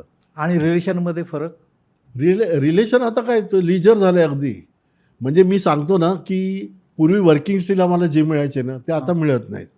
कारण मॉनिटरवर स्वतः डायरेक्टर बसला आहे, तो मेगाफोनने सांगतो थोडा राईट मिळवतो, इथं कॅमेरा जरासा वाईड कर, थोडा वाईड कर, ब्लॉक झाला. त्याच्यानंतर शॉट झाल्यावरती सगळे स्पॉट सोडून मागे त्या काळ्या टेंटमध्ये तो मॉनिटर असतो आणि सगळे डायरेक्टर आणि ते कॅमेरामनच्या डोक्यावर असं वाकून बघतायत, हा आम्हाला फोटो मिळतो वर्किंग. नाही तर जुने असे होते की डायरेक्टर तिकडे उभा राहून एनॅक्ट करून दाखवतो त्यांना, तो असा पोज कर, अशी इवन लेडीज असेल, राज कपूर साहेब स्वतः उभं राहून जिना मला दाखवायचे, कसं कर, काय तुझं पोस्चर काय असेल, हातवारे कसे असतील. हे फोटो आहेत आमच्याकडे. हे सत्यम सुंदरम ना. हां, त्याच्यानंतर तो सईद जाफरी, त्याला तो बंगाली स्टाईलचा धोतर होता, तो असा सोगा धरून उभा राहायचा. तो त्याला दाखवतायत ते, आणि त्याने त्याचा स्टील नंतर काढला आम्ही, तो पब्लिसिटीमध्ये वापरलेत फोटो. अशा राज कपूरचे फोटो म्हणजे कसं, तो बघायचे स्वतः आमच्या व्ह्यू फाइंडरमधनं. स्टीलला म्हणजे आरामशीर, काय घाई गडबड काही नव्हती. अरे चलो चलो जल्दी करो, हे करो, काही नाही. मग ते फ्रेम लावले की ती बघायचे, मग सांगायचे थोडा इकडे हो, तुझं लुक इकडे घे, आपला सीन झाला तेव्हा तू असं केलं होतं, ते कर, आणि मग ह्याला पाहिजे तर वेगळे पण दे म्हणून. मग तसं व्हायचं. राज कपूरकडे सौंदर्यदृष्टी. हो बरोबर ना. हो हो. म्हणजे त्यांनी तर मला एक वेळ असं सांगितलं की आता म्हणे माझ्याकरता तू थोडं आणखीन लेन्सेस आण, म्हणजे झूम वगैरे असे लेन्सेस. जाऊन लगेच मार्केटमध्ये मामिया 330 घेऊन 2 घेऊन आलो, त्याच्यात सगळ्या लेन्सेस आणल्या. मग त्यांना दाखवलं ते. अरे हां मला बस मस्त म्हणा. मग ते मला सांगायचे कॅमेऱ्यात बघ फ्रेम काय आहे ते, मग तशी ती लेन्स लाव आणि घे फोटो. म्हणजे असं कोण सांगेल, म्हणजे जे तुम्ही तुमच्या डोक्यात आहे, बुद्धी आहे, सगळं आहे, पण ती वापरायची कशी, ती पॉलिश करायला पाहिजे. त्याच्या खाली काय आहे तुमच्या मेंदूत, ते त्या लोकांनी दाखवलं की असं कर, हे असं घे. कळलं की नाही. म्हणजे आपलं टॅलेंट आहे, पण ते काढणारा कोणतरी पाहिजे ना. मग त्यांनी तेव्हा आपल्याला हुरूप येतो, अरे हा मला वेळ देत आहे, सगळं देतात, मग मी आणखीन चांगलं करीन. कळलं की नाही. मग त्यांना पाहिजे तर आणखीन मी 2-4 आणखीन फोटो घेऊन त्यांना दाखवीन, हे बघ म्हणून. आणि राज कपूर तुम्ही म्हणतात तसं मी सांगितलं ना, प्रिव्ह्यू थिएटर होतं त्यांच्यावरतीच. आम्ही कधी गेलो ना की ते सगळे आले की नाही बसायचे, आणि मी ते सगळ्यात पहिल्या लाईनच्या खाली जमिनीवर बसायचे. अच्छा. हां, बसून बघायचे खाली, आणि मग मध्ये राजा इधर बैठे ना, यही अपनी असली जगह आहे म्हणाले, जमीन से जुडे रहो, असं. त्याच्यामुळे त्यांच्या ऑफिसमध्ये कोणाचंही म्हणजे असं शोर शराबा काही नाही, एकदम शांत. ते पण असे शांत. बरं रिस्पेक्ट म्हणजे किती. जेव्हा आम्ही एक त्यांचा वाढदिवसाला मुहूर्त व्हायचे प्रत्येक पिक्चरचे. बरोबर आहे. ते मुहूर्त झाला की ते बँगलोरहून एक मोठा हार यायचा, त्याला अक्षरशः ती मोठी काठी असते ना, आपण जुनं वाळत घालायला वापरतो, त्या काठीचं त्याला हे असायचं. मग बरेचसे फायनान्सर बॅगा घेऊन तयार, सगळं म्हणजे. आणि ते सगळं ते झाल्यानंतर मग कॉटेजच्या इकडे आम्ही उभं होतो, मी आणि वाघसाहेब. आणि ते वाघसाहेब म्हणजे त्यांना राज, अरे राज करून असं बोलायचे, जुनी दोस्ती त्यांची. मग आता कॉटेजमध्ये जेवायला वाढलेला, तर ते उभे राहून फोटो काढत होते. तर मला म्हणतात, अरे अच्छा वाघ मेरे साथ कौन आएगा अभी, कल शूटिंग क्यों जा रहा है, पुणे जा रहे हम. तो बोला कौन, कहाँ पे, पुणे में शूट कर. अच्छा अच्छा. तर ते याने राज कपूरने विचारलं, ओ सालगावकर किधर आहे. तर त्याने सांगितलं, ओ सालगावकर राजेश्री का शूटिंग कर रहा है. अच्छा वो फॅक्टरी में काम कर रहे हैं. कारण त्याचे 8-9 पिक्चर चालू असतात, एकाच वेळेला अनेक पिक्चर बनायचे राजेश. तेव्हा मला म्हणाले की त्यांना फिर मेरे साथ कोण आहे का, तुम्ही त्यांच्या बाजूलाच उभं, तो ये आहे का. मी 24-25 वर्षाचा असेल. हे क्या नया लडका रखा है क्या. तर एक अहमद साहब का लडका आहे. तुम्ही बिलीव्ह नाही करणार, ताबडतोब माझ्या खांद्यावर हात टाकला, मेरे सेट पे ये आएगा और कोई नाही आएगा. आणि दुसऱ्या दिवशी आम्ही त्याने बसमधनं आम्ही चेंबूरला गेलो, आम्ही बसनं लोणीला निघालो. तेव्हा त्यांनी तो 5-in-1 दिला एक. आणि तेव्हा इंडिया पाकिस्तानची मॅच चालू होती. ते रवींद्र पिपट वगैरे आम्ही सगळे बसमध्ये गेलो. त्यांनी कॅमेरा हे माझ्याकडे दिला, तो 5-in-1, आणि ते सेल करायला त्याला 12 का 15 सेल लागायचे. ते खायला आणि मॅच बघत जा म्हणून सांगितलं. अरे वा.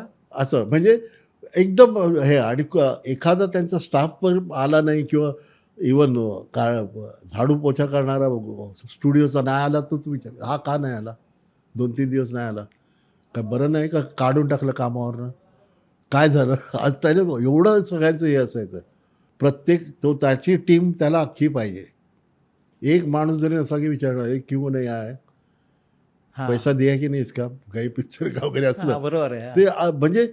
आणि देवानंद म्हणा, राज कपूर म्हणा, सुनील दत्तजी, हे सगळे जे जुने आहेत ना, ह्यांना शुक्रवारी पिक्चर रिलीज आहे, तर तुम्ही त्या आठवड्यात सोमवार ते गुरुवार कधी तुमची बिलं द्या, त्याच्यानंतर मग त्याचे अकाउंटंट बनून सगळ्यांचे चेक बनवतात. हां. आणि मग तेव्हा ते काय प्रघातच होता म्हणा. पिक्चर रिलीज झालं की प्रोड्युसर डायरेक्टर फॅमिली सगळं फॉरेनला हो 8-15 दिवस. हो हो पण मग नंतर पुढे पुढे असं व्हायला लागलं की ह्यांचे तर चेक तयार असायचे, काय नाही कधीही जाऊन घेऊया, हां कारण बिलं तुम्ही दिलेत सगळे अप टू डेट.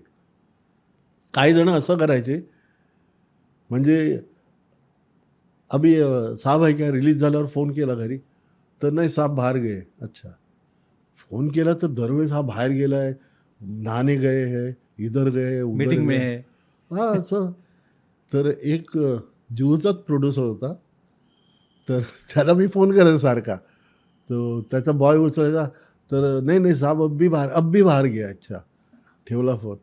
मग नंतर म्हणे परत दुसऱ्या दिवशी फोन केला तर साहब अभी नहा रहे तयार हो रहे. अच्छा, आणि लगेच 5 मिनिटांनी फोन केला ना तर म्हणजे हां माझा थोडा चावटपणा असायचा त्याच्यात. फोन केला की किधर है साहब, साहब अब भी गए बाहर. अरे म्हटलं तुम 2 मिनिट पहिले बोला नहाने गए है, हां तो कपडे पहने क्या ऐसे ही गए म्हटलं. हां मग वो भडकला, तो होता तिकडेच. हां त्याने फोन केला, आपका क्या है बदतमीजी ऐसे बात करे. अरे आप आ गए क्या म्हटलं.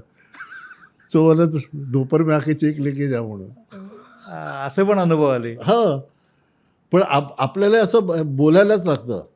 पण म्हणजे कारण मला कळलं की हा आहे पण मला अवॉइड करतोय. आवड.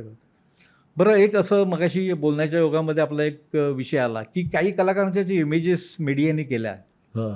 जसं आपण रेखाचा विषय काढला की रेखाचा तुम्हाला चांगला अनुभव आला. हो, हो. मग इमेज आणि कलाकार हा अंतर कसं अनुभवलं? इमेज म्हणजे कशा म्हणजे कसं समजा रेखाचं मीडियाने जी गॉसिप मॅगझिनने इमेज केली ती अरे डिफिकल्ट आहे किंवा बोल्ड आहे, हां, हां. किंवा राजेश खन्नाच्या बाबतीत लहरी आहे, राजेश खन्ना उशिरा यायचा हे आम्ही पण अनुभवलेलं आहे. बरोबर. पण तुमचे अनुभव कसे आहेत त्या लोकांबरोबरचे, त्या नाही, कलाकारांबरोबरचे? हे सगळे म्हणजे जे आता राजेश खन्ना लहरी आहे, हे बोल्ड आहे, हे आहे ते, ती त्यांनी त्यांची इमेज बनवली म्हणून त्यांना ते तसं वागायलाच लागायचं. हां नाहीतर मग त्यांचे ते out of site out of mind होणार. हां तर त्याच्यामुळे त्यांची ती इमेज आहे, हां पण त्यांचं काम पण तसं होतं ना. हां तसं ते काम पण करायचे. आता हे काही मॅगझिनवाले काय छापतात, तर मध्ये तसंच झालं. आता राज कपूरच्याच बाबतीत सांगतो. हां म्हणजे त्यांचा रोज फोन यायचा आदल्या दिवशी आमच्या घरी हां की कल बड्डे आहे, आणि नंतर मग त्यांनी हे थोडं कमी केलं. मग घरी त्यांचा होम हवन व्हायचा. हां 14 डिसेंबर. हां, माहिती आहे. हां पण आम्ही तेव्हा 10-12 जण असायचो. हां ते अलादीन आणि ते राधू कर्मकार वगैरे सगळे ते मेन हां. टेक्निशियन होते. हां तर आणि त्यात मी एक असायचो. मग ती पूजा झाली की मग मोठ्या टेबलवर आम्ही सगळे जेवायला बसायचो, आणि त्यांची बायको कृष्णा राज कपूर सगळ्यांना वाढायची. हां म्हटलं मी एवढा नशिबान की त्यांच्या हातनं मी खाल्लंय म्हटलं. तर त्याच्यानंतर मग जो प्रोडक्शनवाला का म्हणजे शाम को आना पार्टी है. तर राज कपूरने बघितलं, इधर आ, मेरे कंपाउंड में एक भी फोटोग्राफर नहीं चाहिए. तो बोला नहीं क्यों. नहीं चाहिए बस जाओ म्हणाला. मग म्हटलं ठीक आहे. मग मी गेल्यावरती हळूच ते प्रोडक्शनवाल्याला विचारलं, बा एवढं काय भडकले, म्हणजे आधी मला वाटलं की तू येऊच नको अरे असं. नाही हो आपके लिए नाही. तो म्हणाला की एका मॅगझिनमध्ये म्हणजे राज कपूरच्या वाढदिवसाला काय असतं सकाळी, तो एक मोठा असा शॅम्पेनचा ग्लास घेऊन भरून 1.5-2 लिटरचं त्यात शॅम्पेन राहायची, हां आणि तो बसून असायचा, कारण त्याचं ते अस्थमॅटिक प्रॉब्लेम हो. असतात. तर दारातनं कोणी आलं ना हां की त्याचं एक सिप मारायचं, आणि मग हा एक गालावर आपण पेकिंग करतो तसं सगळं, म्हणजे कोणी आला बाबा, प्रेमनाथ आला त्याला पण तसं सगळं करायचं. हां एकाने फोटो काय छापला म्हणजे हा एका बाईला किस करतोय, कोण आलेली आर्टिस्ट होती काय माहीत नाही, आणि ते पहिलं ती ग्लासमधनं सिप मारते, आणि नंतर दुसरा त्यांनी खाली लिहिलं ह्या मोठ्यांच्या अशा पार्ट्या चालत आहेत असं. तेव्हापासून तो म्हणतो मला एकही फोटोग्राफर नाही म्हणजे पार्टीमध्ये, कारण त्यांनी काय लिहिले म्हणजे आता जे म्हणतात ना की थोडीच क्लिप दाखवतात हां की आणि पुढचं दाखवत नाहीत, हां. मग ते लोकांचा समज असा होतो. तर तेव्हापासून त्याने मला एकही माणूस नाही पाहिजे फोटोग्राफर आतमध्ये. तो म्हणा तो आना पार्टी गेले लेकिन फोटो घेऊन आहे. असे म्हणजे अनुभव असतात एकेकांचे.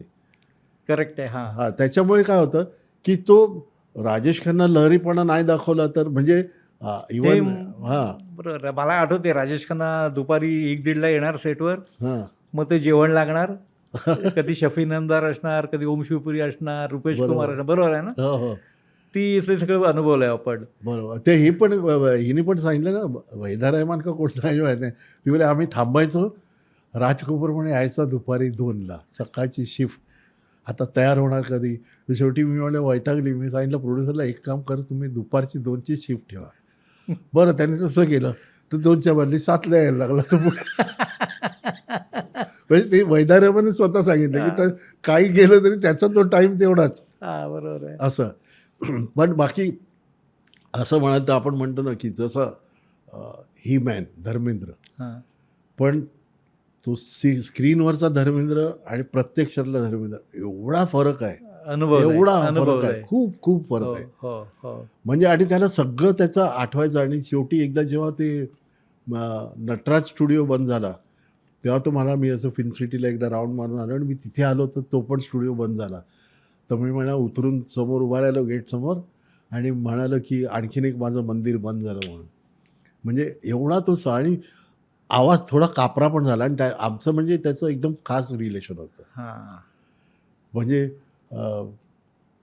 मी पुस्तक लिहायचा जेव्हा विचार केला तेव्हा बायकोला आणि मुलीला सांगितलं, मी कंटिन्यू महिनाभर शूट करत होतो. सकाळी जायचो 7ला, रात्री यायचं. तर मी तिने सांगितलं बंगल्याचा नंबर मिळाला होता तर तू कर म्हणून फोन. तर ती फोन करायची. तर हे बायकांचा आवाज ऐकलं. तो त्याचा मॅनेजर, नाही साहब बाहर गए, बिझी आहे, नाही अभी बात नाही कर सकते.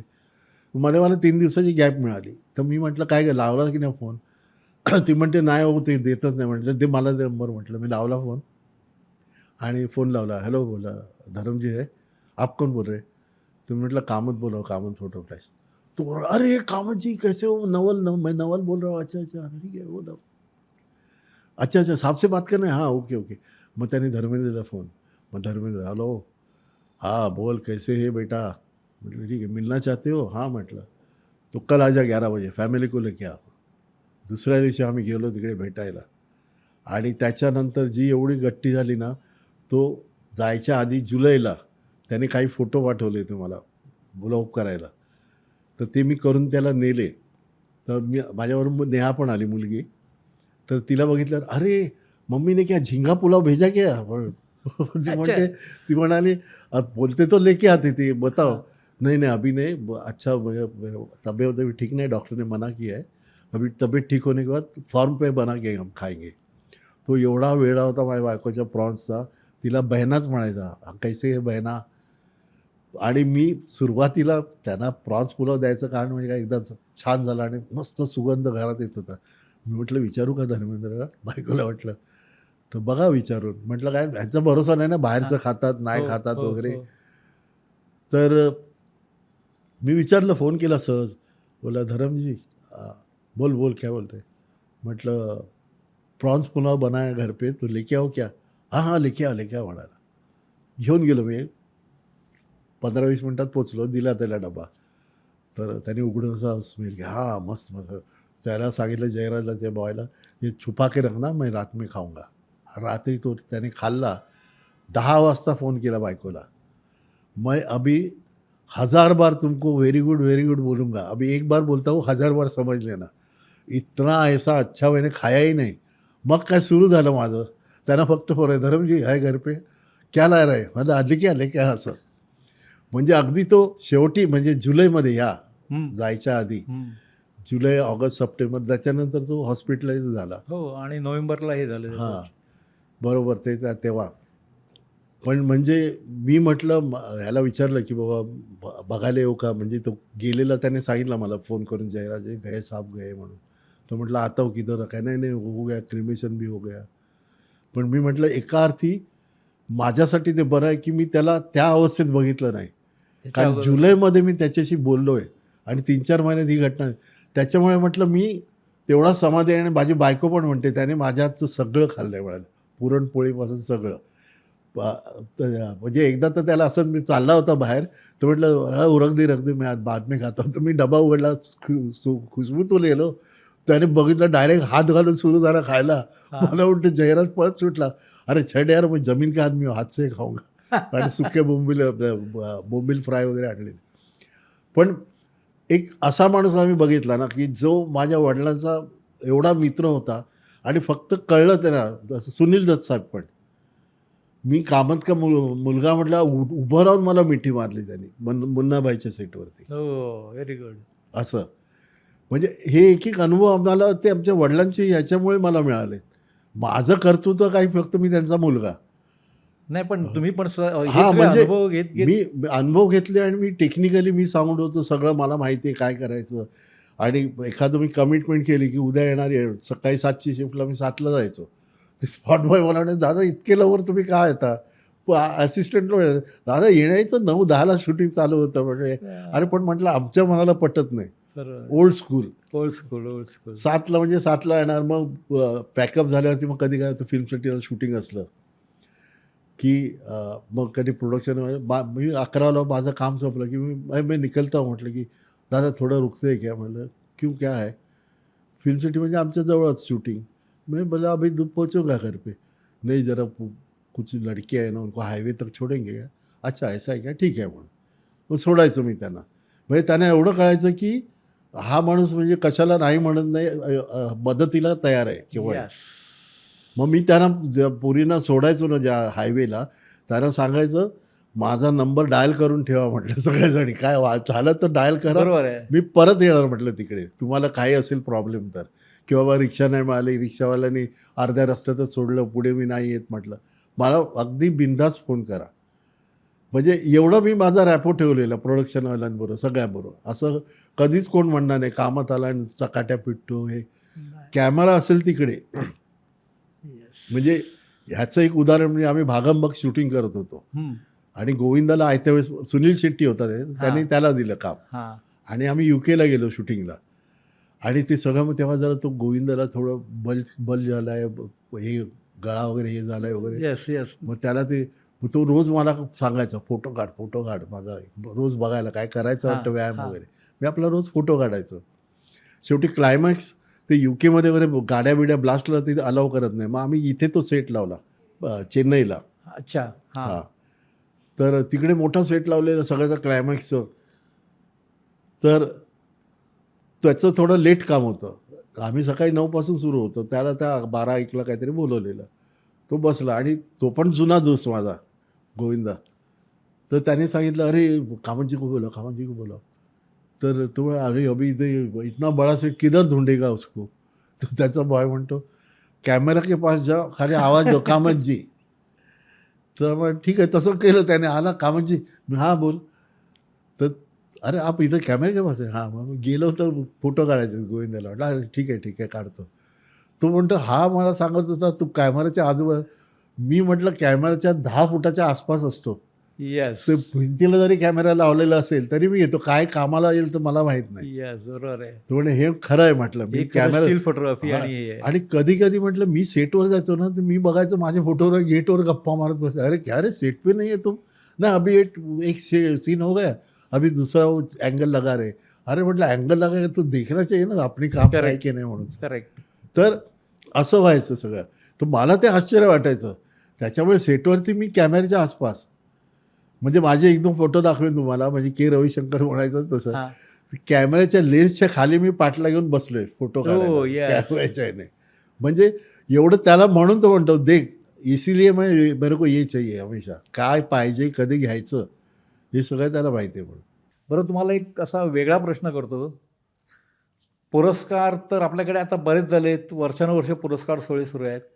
पण स्टील फोटोग्राफर हा अतिशय महत्त्वाचा जो घटक आहे, त्याला पुरस्कार कुठे आहे? तुम्ही म्हणता तसं हेच तर माझं दुःख आहे.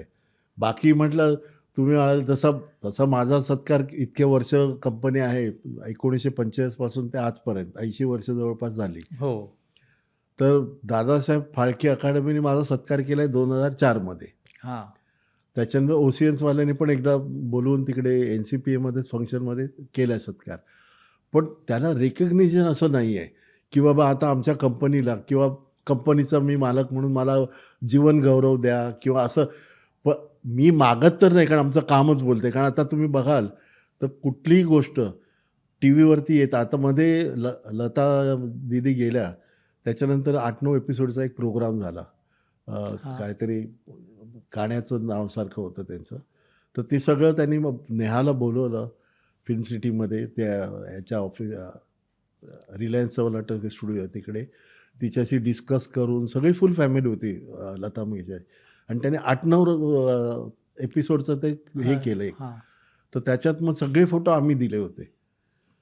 तर असं एक रेकग्निशन की आम्ही आणि ह्याच्यावर पण जे चॅनलवर जातात फोटो ते सुद्धा व्यवस्थित कायदे करून कारण कॉपीराईट्स वगैरे होता कामा नये काय असं. तर माझं तेच म्हणणं आहे की ह्याला रेकग्निशन नाही. आम्ही 1000च्या वर पिक्चरं केली आहेत आणि अख्ख्या इंडस्ट्रीत सगळ्यांना माहिती आहे की हे इतके जुने आहेत म्हणून. पण त्याचा असा कुठे उल्लेख नाही. हो. की वाईट वाटतं. हां, हां, म्हणजे आता आमच्या वडिलांनी काम केलं तेच बघून. पण त्या काळात त्यांनी जे काम केलं ना, ते आता डिजिटलमध्ये तर कोणी करू शकणार नाही. नक्कीच, अगदी नक्कीच. तर म्हणजे त्यांनी त्यांचं इनोव्हेशन त्या काळात हे केलं आहे. असं म्हणजे डेप्थ ऑफ फील्ड, आता कॅमेरे स्लो असल्यामुळे जास्ती डायफ्राम ओपन ठेवला की तुम्हाला शार्पनेस मिळत नाही. मग जिकडे फोकस केला तेवढंच मिळणार. तर असं आहे. म्हणजे याच्यासारख्या अनेक गोष्टी आहेत. आता हा तुम्ही विषय काढला थोडं मला पण असं मनात वाटलं की अरे स्टील फोटोग्राफरला असं का नाही? श्री भरवला पाहिजे ना. हो. तो पण एक म्हणजे- घटक आहे. चित्रपटसृष्टीचा किंवा चित्रपटाच्या मेकिंगमधला एक महत्त्वाचा बरोबर. भाग आहे. म्हणजे तुम्हाला मी आणखीन त्याच्यात एक सांगतो, जसं आम्ही आमच्याकडे एक अल्बम ठेवायचो. तर हां. व्हायचं काय, कधी-कधी फायनान्सर यायचे. आता फायनान्सर काय मागचं तू शेड्यूलमध्ये काय खर्च केला आणि पिक्चर केवढं झालंय? मग ते आमच्या ऑफिसमध्ये बसायचे. मग ते सगळं अल्बम बघायचे. हे हा बघा आम्ही सेट लावलेला, हे गाणं केलं, हे सीन केले. मग फायनान्सर बघून जायचा आणि तो बघून गेला की आम्हाला कळायचं की 2-4 दिवसात आम्हाला चेक येणार. म्हणजे त्याचा फायदा एवढा होता या कामाचा. Yes. असं आहे. तर आता आपण एक रॅपिड फायर घेऊया. अच्छा. बघू तुम्ही काय निवडता ते. एखादी आठवण तर तुमची असेलच त्या संदर्भामध्ये. बरोबर. कमालिस्तान स्टुडिओ की मेहबूब स्टुडिओ? कमालिस्तान स्टुडिओ. काय विशेष एखादी आठवण? विशेष म्हणजे त्याचं ते त्यांचं ग्राउंड पण असायचं आणि स्टुडिओ पण असायचे. म्हणजे तुम्हाला एका वेळेस लग्नाचा सीन करायचा आहे, कुठल्या जत्रेचा वगैरे सीन लावायचा आहे आणि त्यांचे एंट्री केलं लेफ्टला ते हाऊस साईड सारखे होते. हो, हो. म्हणजे ते सुद्धा एक तुम्हाला डेकोरेटिव्ह बरीचशी गाणी तिकडे पूर्वी व्हायची करेक्ट. रात्री. म्हणजे ते त्यांना डेकोरेशनला करायला मिळायचं आणि त्यांचे जे मेकअप रूम्स होते मागे ते सुद्धा असं जसे आपण बघतो ना कुलू मनाली वगैरे Hill station सारखे. हां, हिल स्टेशन तसं त्याचा लुक होता. हो. म्हणजे आणि शिवाय स्टेज पण त्यांचे होते. मागे विलेज टाईप होतं, एक मंदिर होतं, रेल्वे स्टेशन त्यांच्याकडे होतं. कोर्ट होतं, पोलीस हां, स्टेशन होतं. ते म्हणजे ते मेन समोरच पोलीस स्टेशन. मग ते तुम्ही उटीचं पण दाखवू शकत होते कारण ते त्याला रस्ता वगैरे तसे होते. राईट साईडला मोठं गार्डन होतं. म्हणजे तुम्हाला रेल्वे स्टेशन होतं ना वरती? हो, रेल्वे स्टेशन तेच म्हटलं ना, हां. रेल्वे स्टेशन त्याच्या समोर पण मेकअप रूम्स होत्या. हो. त्या पण तशाच वाटवायच्या हिल स्टेशनच्या सारख्या. येस. तर असं ते एक मल्टिपल होतं. म्हणजे तुम्ही आता मेहबूब स्टुडिओ म्हणजे काय ते फक्त सेटवरतीच काम व्हायचं. हां. ह्यांचे आउटडोअरला पण सीन लागायचे. पण एखादी शूटिंगच्या वेळची आठवण एखाद्या कलाकाराची? कमालिस्तानची म्हणजे आठवण असं म्हणजे आम्ही तिकडे शूटिंग केलं तर आम्ही तिकडे हे रझिया सुलतानचं तिकडे शूटिंग झालेलं. कमाल कमालामुळे आणि त्याने सेट तसा लावलेला आणि त्यांचं शूटिंग रात्रीच असं जास्ती. अच्छा. कारण सगळं ते वरनं ओपन होता सेट. हां. त्याच्यामुळे रात्रीचं ते शूट करायचे. हां, म्हणजे पुन्हा धर्मेंद्र हेमामालिनी, हो, हो, परवीन हो. बाबी सगळे आले. बरोबर. आणि त्याचं आम्ही थोडं केलं काम. त्याच्यानंतर पूर्ण केलं नाही पिक्चर आम्ही. अर्ध्यावर मग तो त्यांनी दुसरा कोणतरी डेब्यूट केला. ॲज युज्युअल त्यांच्या ओळखीचा वगैरे असेल. नाही, पण त्याचे स्टील फार बघण्यासारखे होते त्या हो, पिक्चरचे. ते सुरुवातीचे अजून पण आम्ही कधी आली ऑर्डर तर देतो त्याचे. अच्छा. हां, म्हणजे ती परवीण बाबी ती झोपले आणि ती येस. पीस घेऊन बसले येस. असं आहे ते. इनडोअर की आउटडोअर शूटिंग? इनडोअर. कारण इनडोअरमध्ये काय आता मी सांगतो तुम्हाला स्टीलचा कॉन्सेप्ट काय. आउटडोअरला तर काय आपली स्नॅपसारखे पण मारू शकतो. म्हणजे शटर स्पीड हाय असल्यामुळे वगैरे डे लाईट असतो आणि तुम्हाला फक्त अँगल बघायला लागतो. कधी-कधी ट्रॉली असली की मग तुम्ही बरोबर त्यांची जेव्हा ॲक्शन असते आणि तुम्ही उभा आहेत त्या जागी बरोबर कॅमेरा आला मध्ये. हां. तर मग तेव्हा तर आपण सांगून घ्यायला लागतं त्यांचं स्टील्स.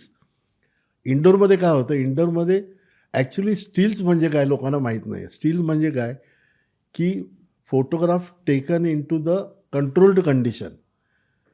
म्हणजे उगाच नुसतं स्नॅप मारत नाही आम्ही फ्रेमिंग बघतो. जेव्हा आम्ही व्ह्यू फाइंडरला डोळा लावतो म्हणजे कुठलाही कॅमेरामनसुद्धा आणि फोटोग्राफर हां. म्हणजे जे माझ्यासारखी एकदम ज्यांना परफेक्ट पाहिजे तर आम्ही इमॅजिनरी आम्ही त्याला लाईन्स मारतो, असे 3 लाईन्स म्हणजे ह्याच्यावर लाईन्स व्हर्टिकल. मग त्याच्यात फ्रेम कशी बसेल किंवा ग्रीड लाईन्स ते मारून कुठे कसं करायचं. म्हणजे आता समजा एक समुद्रकिनारा आहे, तो असा वळण घेऊन असा समोर जातो. हां, हां, हां. तो जेव्हा सुरू होईल ना, तेव्हा राईट साईडच्या कॉर्नरला थोडं जागा सोडून त्याचं असं घेतो आम्ही, की हे पुऱ्या फ्रेममध्ये ते बसतं. मस्त बरं. आता थोडक्यात म्हणजे मी बँकॉकला शूटिंगला गेलेलो आणि तिकडे बरेचसे छोटे-छोटे क्रॅबी आयलंड्सला छोटे-छोटे आयलंड्स आहेत.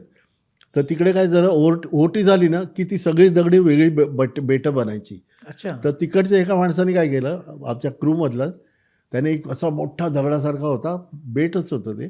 त्याने फोटो काढला असा आणि मला दाखवला. मला, "दादा देखो कैसा है." मला मस्त आहे, अच्छा आहे एकदम फोटो पाहिजे. अभी मैं लेके दिखाता हूं म्हटलं. माझ्या कॅमेऱ्यात मी फोटो घेतला आणि त्याला दाखवलं. म्हटलं, "बघ आता तुझा बघ आणि माझा फोटो बघ. मी काय फरक नाही केला आहे." तर हां, कुछ अलग लग रहा है म्हणा. म्हटलं, "अलग म्हणजे काय?" म्हटलं. "आता तुला मी कंपोजिशनचं सांगतो." म्हटलं. तो मोठा दगड आहे ना, दगड म्हणजे तो वजनदार असणार. तो होईल तेवढा जर तो खाली घेशील ना, तेवढं ते त्याचा वेटेज कळेल तुम्हाला. तू घेतलास तो मध्ये घेतलाय फ्रेममध्ये. म्हणजे अधांतर असल्यासारखं वाटतो. हे म्हटलं लक्षात घ्यायला पाहिजे. मग थोडं तुझं इकडची वाळू आली, तिकडचं पाणी आलं, तो दगड असा मध्ये आहे. तो असा वाटतो की तो आकाशातनं पडतोय.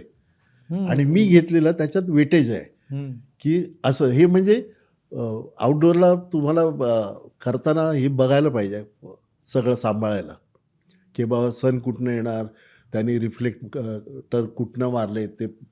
कधी-कधी ते फिरवायचे, पॅनिंग करायचे आउटडोअरला.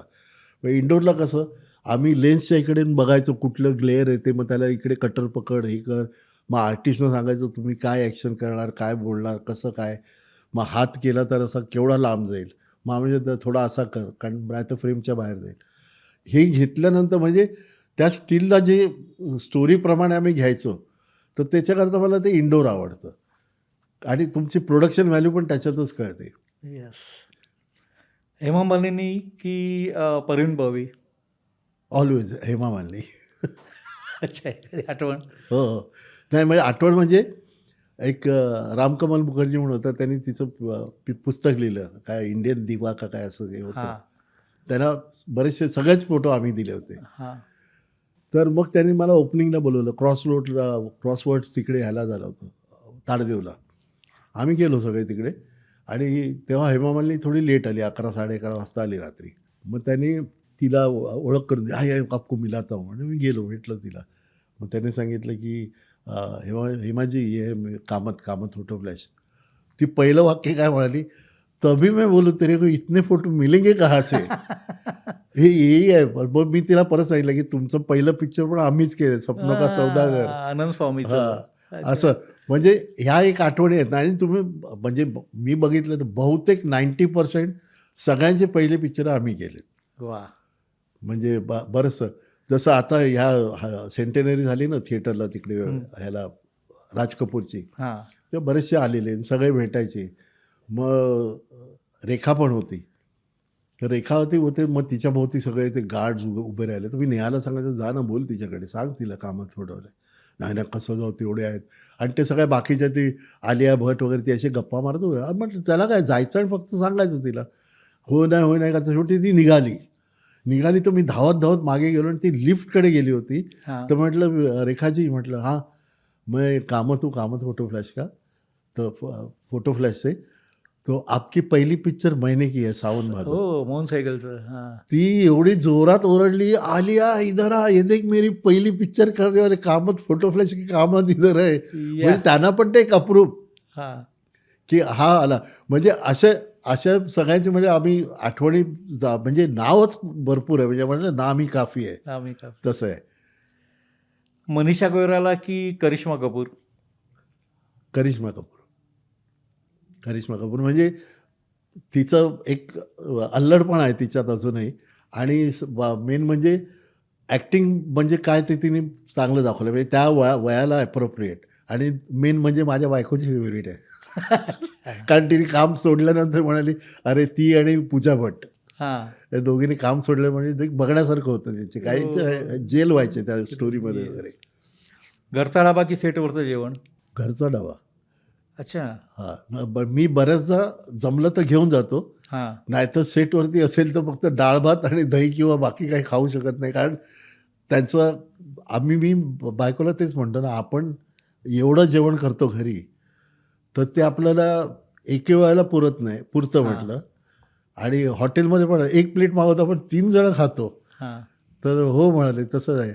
म्हटलं, "मग तुम्ही सेटवरचं कसं खाता?" म्हटलं, "सेटवरचं मी खात नाही. कारण काय आहे, ते खाल्लं की मला एका केटररनं सांगितलं, "साहेब याच्यात सोडा नाही घातला ना, तर आम्ही जगूच शकणार नाही." कारण ते सोडा खाल्ल्यामुळे लोकांच्या पोटात तो बसतो ना, हां. एवढासा भात पुरतो त्यांना, नाहीतर एवढा घेणार ते भात. आ, असं म्हणजे ह्या गोष्टीसुद्धा म्हणजे हेल्थ पण पहिली आहे. हेल्थ पहिली आहे. हां. हेल्थ. बरं, सिंगल स्क्रीन, मल्टिप्लेक्स की OTT? आजच्या प्रमाणे म्हटलं तर OTT सगळ्यांना आता माझ्यासारख्याला बाहेर धावत पण मी प्रिफर करतो सिंगल थिएटरला स्क्रीन. जाऊन बघणं. अच्छा. पण एकच दुःख आहे, की तिकडे तुम्ही जे ₹50 ला पॉपकॉर्न मिळतात ते ₹250 घ्यायला लागतात आणि तुम्ही बाहेरचं आणलं तर अलाऊ करत नाहीत. नाही. असं म्हणजे एक थेट दुःख आहे. म्हणजे पहिलं कसं ₹50 असले तरी आम्ही म्हणजे त्या काळात आपण हो. तुम्हाला माहिती आहे, हो. की शाळा कॉलेजच्या ₹50 दिवसात. ते ₹1.35 ड्रेस येस. सर्कल आणि हे आणि ते सगळं. 1.65, 2.20, हां, असं. 3.30. तर त्याच्यामुळे आपल्याला ते माहिती आहे आणि मग बाहेर ते समोसा घेऊन किंवा ते ट्री वाजवणार हो, हो, बाहेरच्या हो. ते लोकांना इंटरव्हल एक खास हां. असायचं. तर ते तर ती म्हटलं मजा वेगळी होती. म्हणजे आता इथे इकडे जायचं म्हणजे तुमचं तिकीटच पाहिजे आणि ₹800 तिकीट आणि त्याच्यानंतर खायला गेलं तर ₹250-300 समोसा, ते ₹250 पॉपकॉर्न. मग राहणार काय माणसं खाणार काय? येस. अमिताभ बच्चन की नाना पाटेकर? ऑफकोर्स नाना. एखादी खास वेगळी आठवण? नानाची. ते मगाशी सांगितलं तसंच. आता त्याची म्हणजे एक मी पिक्चर केलं होतं युगपुरुष, अच्छा, प्राणलाल मेहताचं. प्राणलाल मेहताचं हां. आणि त्याचं शूटिंग होतं गोलकोंडाला, हैदराबादला हां. आणि त्याच्यात अश्विनी भावे पण होती. अच्छा. तर झालं काय, की तेव्हा अश्विनी आणि ती ती पण नवीन होती आणि मी आणि तिचे सुरुवातीचं एक मराठी पिक्चर मी तिच्यावर केलेलं. तिच्या त्या कुर्ल्या दाराची? जुन्या घरात पण मी जाऊन येस. तिचं एक फोटो काढलेले आहेत तिचे. हां. तर त्याच्यामुळे तिचा आणि माझा रेपो चांगला होता. हां. मग तिने मला सांगितलं, "विद्या तू चल, उद्या चल हैदराबादला जायचंय." अगं म्हटलं, "हैदराबादला?" म्हटलं, "माझा माणूस आहे तिकडे, मी काय करू?" "नाही, नाही, माहीत नाही, तू चल." हां. तर मी म्हटलं, "नाही गं." मी म्हटलं मग तिला फोन करून सांगितलं नंतर मी संध्याकाळी, की "अगं मला येता येत नाही, तिकडे आहे माणूस. तू गपचूप सकाळी एअरपोर्टवर ये, मी तिकीट मागवलंय तुझं." अच्छा, वाह! हां. मग एअरपोर्टला मग आम्ही गेलो तिकडनं, हां. हैदराबादला उतरलो आणि माझ्याबरोबर ह्या होत्या त्या देशपांडे ते सुलभा देशपांडे. सुलभा देशपांडे. हां. आम्ही मग एकत्र निघालो. हां. मग बोलता-बोलता त्यांचं असं कामत कळल्यावरती, "अरे, मग तुझ्या वडिलांनी माझे पण फोटो काढले असतील." म्हटलं, "तुम्ही फिल्म इंडस्ट्री त्यामुळे नक्कीच फोटो काढलेले असतील." नक्की. हां. मग असं करत सेटवर गेलो हां. आणि 3 दिवसाचं काहीतरी शेड्यूल होतं. मग आम्ही गेलो तिकडे आणि गोलकोंडाला एक सीन होता 1-2 दिवसानंतर, की तो सन डाऊन होतोय असं खाली. एक रेलिंग आहे आणि दोघे समोरासमोर येतात, नाना पाटेकर आणि मनीषा कोइराला आणि तो पर्टिक्युलर टाईम त्यांना पाहिजे होता. तर पहिल्या दिवशी त्यांना ते पार्थघोष ना? हां, पार्थघोष होता. पार्थघोष. मग त्याने तेव्हा ते करता ते टायमिंग मिस व्हायचं. मग ते सन खाली गेला. मग त्या दिवशी त्यांनी नोट करून ठेवलं. साधारण मग ह्या इकडे आलं की आपण सगळी तयारी करायची. म्हणजे तो सन बरोबर त्या पर्टिक्युलर स्पॉटला आपल्याला मिळेल. ठीक आहे मग सगळे मग आता मध्ये गॅप आहे. मग सगळे आपापल्या रूमवर गेली. नाना पाटेकर मला वाटतं सेटवरतीच थांबला. असं करता मग थोड्या वेळानं मग टाईम झाला. मग चला करायला लागले. लगेच सुरुवात करत आहे. मनीषा कोइराला कुठे आहे? आता तिचं हॉटेल किती लांब होतं मला माहीत नाही. पण तिला यायला झाला थोडा उशीर आणि नानाकडे चलबिचल चालली यायची. अरे कसं होणार? म्हणजे आपलं ते म्हटलं तसं तो त्या ह्याच्यात घुसणार त्या सीनमध्ये हां. आणि ती आले तर लेट झालं तर मग सगळं पाण्यात म्हटलं. येस, बरोबर आहे. हां. तर मग ती आली लेट आल्यावरती तो बोलला, "अरे काय तुला कळत नाही का? काल बघितलं आपण आणि असं आहे ते." तर ती म्हणाली, "काय करू? मला झोप लागली." असं काहीतरी कारण दिलं. हा भडकला, "तुला एवढं झोप म्हणजे काय तुझ्या आटली का?" आणि थोडंसं आदळापट थोडी झाली तिकडे. पण मग नंतर मग मला वाटतं तो सीन त्या दिवशी केला का दुसऱ्या दिवशी केला आठवत नाही, पण सगळे टेरर म्हणजे नाना भडकला म्हणजे संपलं. तुम्ही वाघाला चूड दाखवलेत, आता तो त्याचा हे करणार. वातावरण पण बदललं. पण म्हणजे आर्टिस्ट नंबर 1 Very जो good. जो राजेश खन्ना सरळ बोलू शकतो, आम्ही तिकीट काढून तुझं पिक्चर बघतो, Yes, मग आम्ही but- रिमार्क देऊ शकतो, हो हो हो. त्या माणसाला साक्षात दंडवत. म्हणजे man of the words. Yes. अगदी त्याने म्हणजे असं कधीच हे केलं नाही. Very good. तर असे हे विद्याधर कामत, तुमच्याकडे अशा म्हणजे भरपूर खजिना आहे. हो. आठवणी, किस्से, कथा, हम्म. गोष्टी, म्हणजे आपण बराच काळ बोलू शकतो. बरोबर. आज तुम्ही आमच्या या इट्स मज्जा या लोकप्रिय डिजिटल चॅनलच्या हॅशटॅग ठाकूर विचारणार सीझन 2 ह्यामध्ये इकडे आमच्या स्टुडिओत आलात आणि स्टील फोटोग्राफी किंवा स्टील फोटोग्राफर हे विश्व काय आहे तसं बघायला गेलं तर हे दुर्लक्षित असं राहिलेलं आहे. म्हणजे मी मगाशी म्हणालो तसं की स्टील फोटोग्राफर ही अशी व्यक्ती आहे जी सेटवरच्या घडत असलेल्या सगळ्या गोष्टींची बरोबर. साक्षीदार आहे. म्हणजे तुम्ही पडद्यावर आलेले चित्रपटचे पण फोटो केलेत आणि पडद्यावर येऊ न शकलेल्या पण अनेक चित्रपटांची खूप आहेत. खूप आहेत अशी हो, की हो. ज्याची तुम्ही स्टील फोटोग्राफी केलेली आहे. हां. तर तुम्ही आपला आठवणीचा खजिना बराचसा आमच्यासमोर आणलात, सांगितलात, किस्से सांगितलेत. बरोबर. तुम्ही आलात इकडे याबद्दल खूप खूप धन्यवाद. धन्यवाद. तर चित्रपट रसिक हो, इट्स मजा या लोकप्रिय डिजिटल चॅनलच्या हॅशटॅग ठाकूर विचारणार सीझन 2 यामध्ये पुढची सेलिब्रिटी कोण असणार याबद्दल तुम्हाला नक्कीच उत्सुकता असेल. धन्यवाद. धन्यवाद. धन्यवाद. मराठी चित्रपटसृष्टीमधील latest update, original web series, shows, गाणी आणि एंटरटेनमेंटसाठी आमच्या चॅनलला सबस्क्राईब करा आणि बेल आयकन दाबायला विसरू नका.